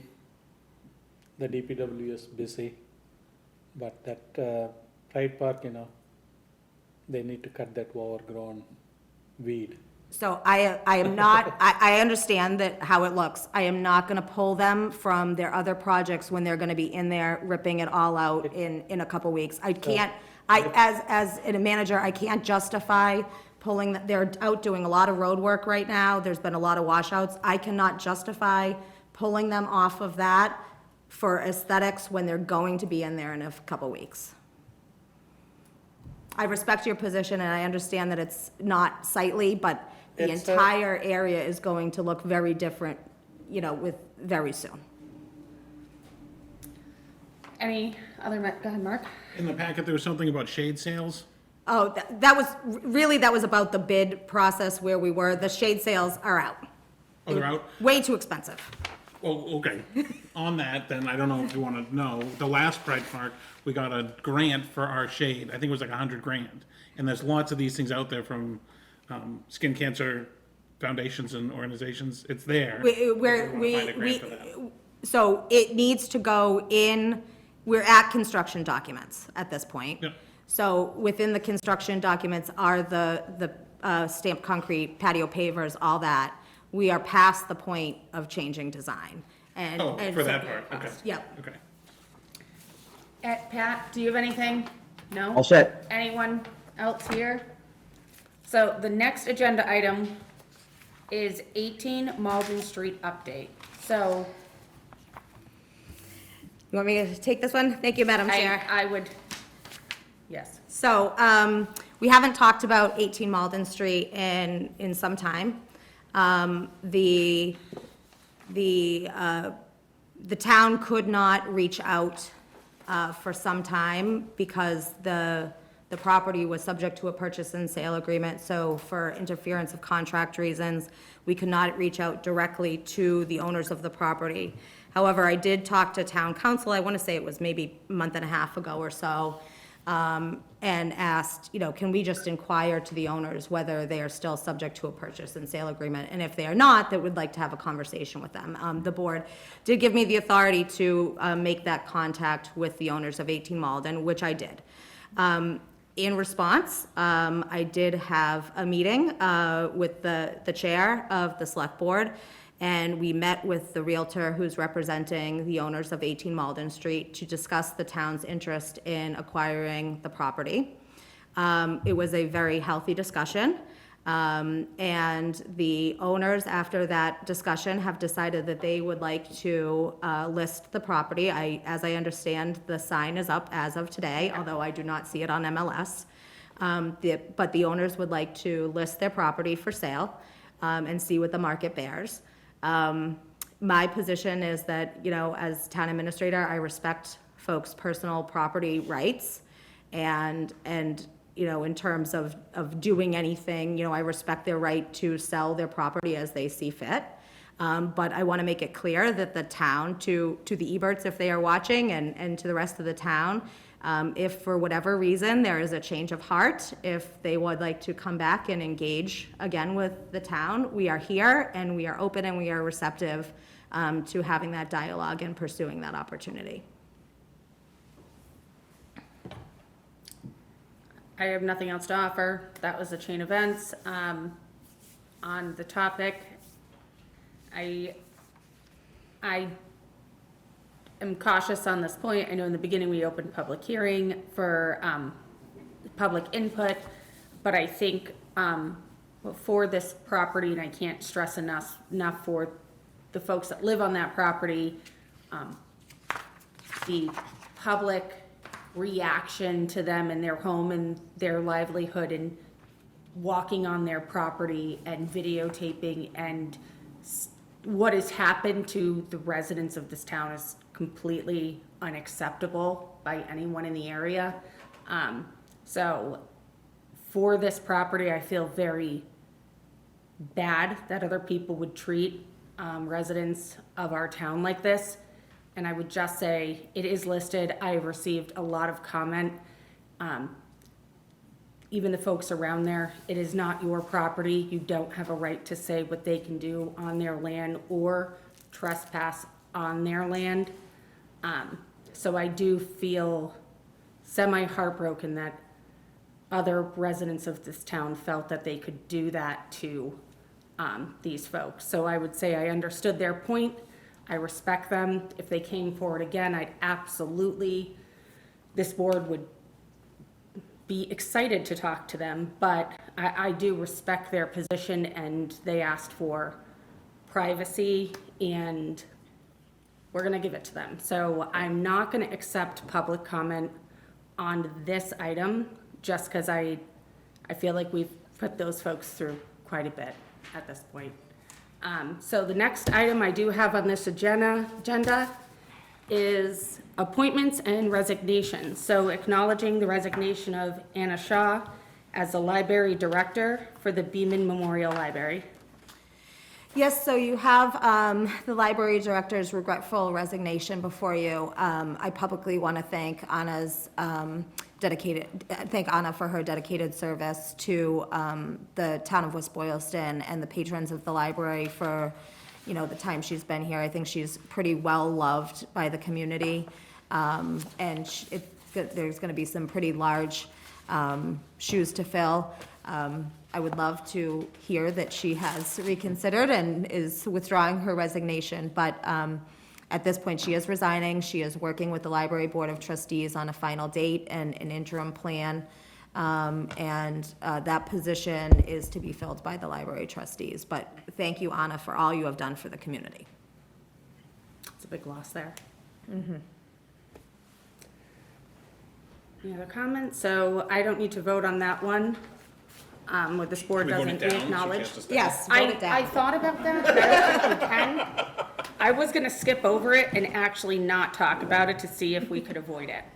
Town administrator report is Yeah. next. Yes, so thank you. Couple things tonight. So, recently you executed an intermunicipal agreement with Worcester, the city of Worcester, for the Regional Public Health Alliance. Regretfully, I heard from Micah Blondo, who's the Regional Environmental Health Coordinator, last week, that he has tendered his resignation to the city of Worcester effective this Friday, July 21st. Micah is the one that folks are going to be most familiar with from the Alliance in the community.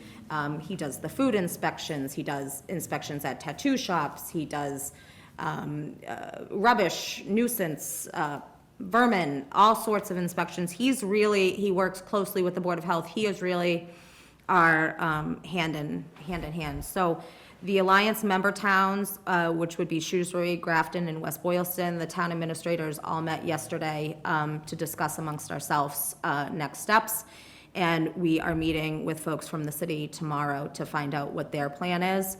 I think that you'll be hearing more from us as this progresses about what an overall future looks like, but my most immediate concern is what happens in the case of an emergency or an issue starting this Friday at 5 p.m. And that is paramount on all of the minds of the three town administrators. So we are under contract. They are under obligation to uphold that contract, and that is our position, regardless of their staffing shortfall. Do you feel like they wouldn't? Is there a fear? So I don't know who's going to fill that. They don't have somebody on staff to fill that position. But they're going to need to find somebody in the interim starting at 5 p.m. on Friday is my position. So he gave like a week notice?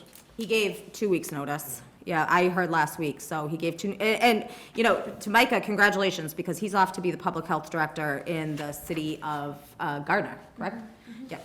So congratulations to Micah, huge loss for Worcester, and for West Boylston. So, at the last board, I'm sorry, did you have another question on that? Oh, okay, okay. At the last board meeting, you accepted a Walmart grant from in the amount of $4,500.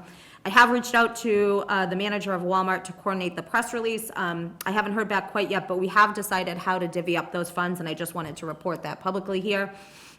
For the library, they are installing a smart board, and so they will be purchasing a Nintendo Switch console and games for use by our youth on that smart board, and furniture for the young adult area, a total of $1,500 for the library. The senior center is going to be putting on, they typically do this annually, a breakfast or picnic event sponsored by Walmart for $1,000. The DPW is going to be mulching, weed blocking, and beautifying around the football field scoreboard. This isn't only for aesthetic purposes, but it's a very difficult area to get around, and they have to do it manually with weed whackers. So with that $500, it'll cut down on maintenance costs and make it look a lot better as well. And they will be purchasing trees at the cost of $1,000, potentially, that are going in Pride Park. And then Celebrations Committee will be receiving $500 for a general community event to be used as they see fit. For one of them, the senior center Walmart breakfast and picnic event, I've done a few events there. is this multiple events or is this one event? We don't have enough seniors to do $1,000 No, in so breakfast they've, items. in the past, they did $750, but it's not just food, it's, they bring in entertainment as well Okay, for the seniors. okay. I was just wondering, I was thinking, I think we did a luncheon for But I like think, 300. you know, with $1,000 this year, they might be able to Do do like a- multiple events, yeah. Okay, all right, so that could be multiple, when, might not just be one. Oh, $1,000 would be one heck of a lunch. Well, that's why I'm looking, I'm like, I was looking to Dave, like, is this multiple events or is this one heck of a tea party or something? All right, Dave's sorry. getting filet mignon. Any like, you know those forms that we sign, that, like a big thank you, or like the ribbon cutting? Are we gonna do, or a picture or something? So you had already asked me to send at the last meeting, Oh, a we did thank you. already. Yeah, Okay. you did. Okay, and you did something nice or whatever? I mean, it's on the list. I haven't done it yet. Okay. I know I need to do it. So, the next item is, a update on ambulance receipts. So in January, the select board did vote to increase fees. And so now that we are at fiscal year end, we can give you some feedback on what the tangible results of that fee increase was. So for the monthly, prior to increasing fees, the monthly collection average from July to December was $39,735. That increased to $54,926 from the period of January 1st to June 30th. And so that was based on several things, not only the fee increase, but also we're now collecting regularly from the Worcester County House of Corrections. We were not able to recoup all of the past charges, but regularly we are going to do that now. So this is a huge increase for ambulance receipts if you compound that over a yearly basis. Okay. Yep. So I want to, thank the chief for identifying this as a future revenue source, and, it's really what helped add staff to his department, quite frankly. Cannabis Control Commission proposed draft regulations. I know folks are aware that the legislature had passed a new law about host community agreements and the application of the community impact fees, and that in the past, it was that you could assess a community impact fee without necessarily knowing what the impact was. And folks, knowing that was the case, they entered into contracts with communities in order to obtain licensure.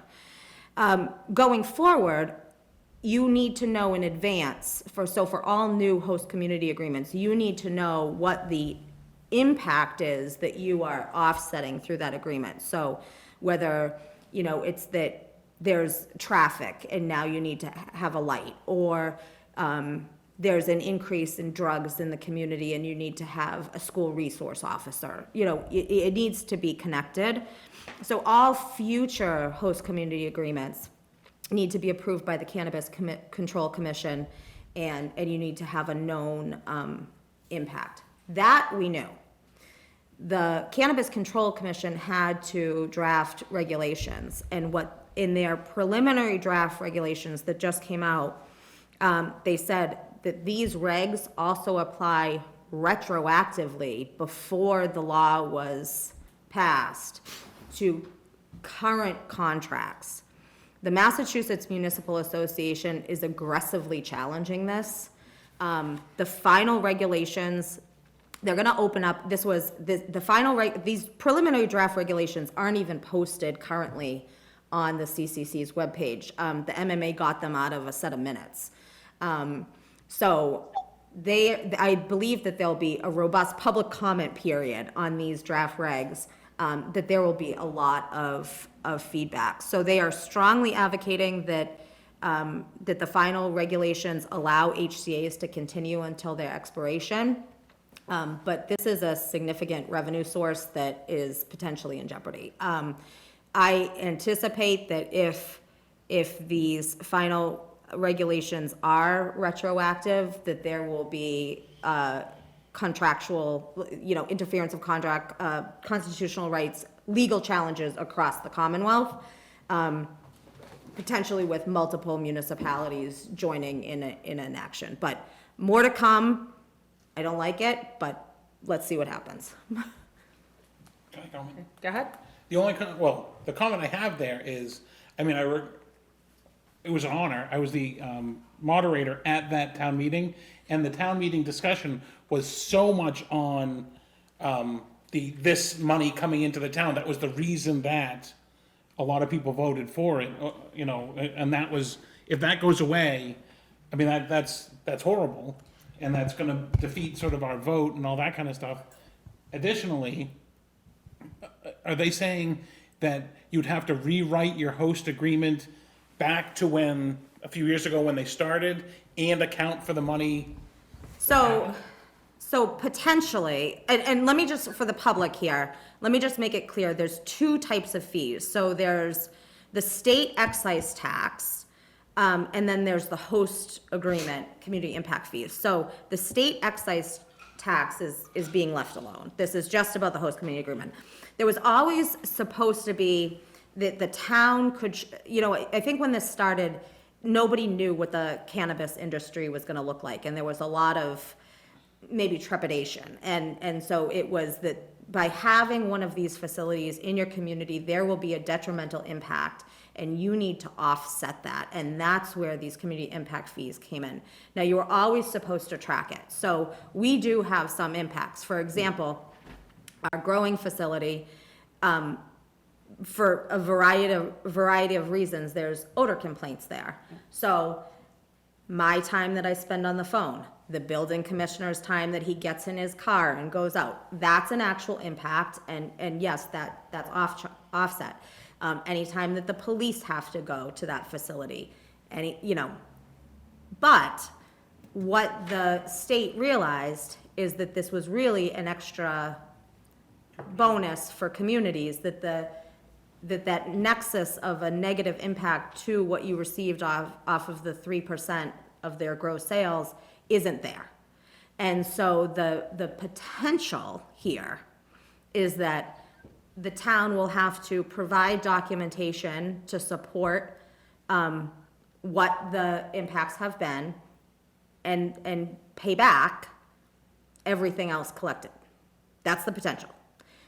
It's also potential that they just say, from this date forward, you no longer can take that money, even though there's 2 years left in your host community agreement. It's very unknown at this point. I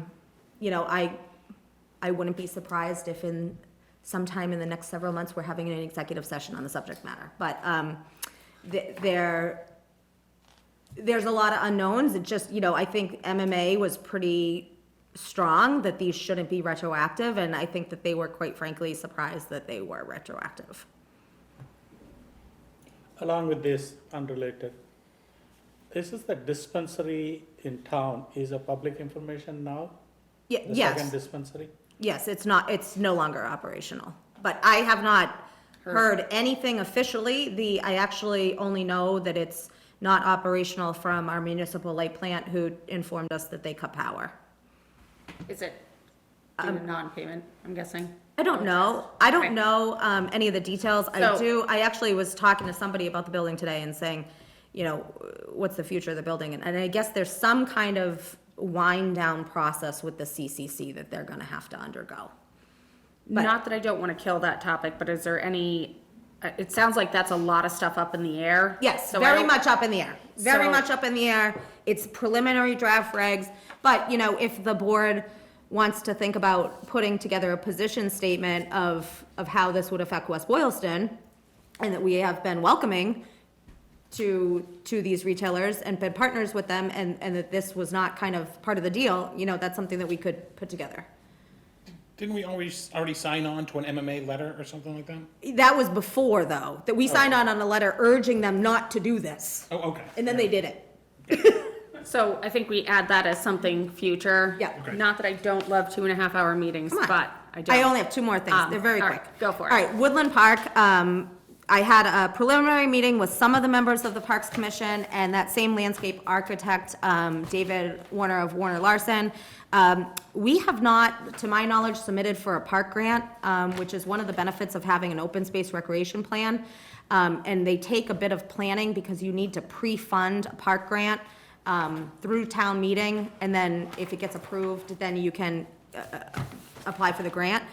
So we are exploring the possibility of doing redevelopment of the tennis court area in Woodland Park. What it would be, don't know. What it would look like, don't know. Pickleball, deck hockey, same tennis court, don't know, but just, it's out there. And Route 12 pickleball, I saw this actually on the West Boylston Neighbors Connect page. There was an article today in the Worcester Business Journal. I didn't know the name of the business, but that the former Salter College building is not going to be an Ocean State job lot. It is going to be Route 12 Pickle. They have executed a lease, and they are hoping to be open by the end of the year. But I do know they have been into the office a few times, and they're going to be applying to the Select Board for beer and wine liquor license, so I'm sure you can ask them all about their pickle business at that point. Hey, it's the only way you should play it. All right, so I'm moving on. I'm leaving that where it is. I am moving to, the next select board meeting is August 9th. Mark your calendar. It will not be 2.5 hours, so we can check that box quick. Future agenda items or select board reports. Pat? I'm good. Mark? I'm Raj? fine, I'm fine. Anyone else? All right, so the next item is an executive session. We will not be coming back into public session, so we'll be closing in that. So executive session, consider entering into executive session under the provisions of Massachusetts General Law, Chapter 30A, Section 21A, Purpose 3, to discuss strategy with respect to contract negotiations with non-union personnel. I don't say who it is. Yes, you do. Yeah? Cheryl St. Louis, Treasurer Collector, and the Chair declares that an open meeting discussion may be detrimental to the effect on the bargaining position of the public body. Madam Chair, do you declare that an open meeting discussion may have a detrimental effect on the bargaining position of the open I meeting? do. And so now you need a motion, So moved. which is written on page 84. No one? The motion to. Motion to enter into executive session? I move that the Select Board enter into executive session under the provisions of Massachusetts General Laws, Chapter 30A, Section 21A, Purpose 3, to discuss strategy with respect to contract negotiation with non-union personnel, Cheryl St. Louis, Treasurer Collector, and the Select Board, and that the Select Board adjourns at the conclusion of the executive session and not return to open session. Do I have a second? Second. Second. Roll call, Pat? Yes, but do I have another Zoom link for this, or am I just gonna stay on this? Oh, no, we're gonna call you. Tell me yes. You. Yep. Don't call us.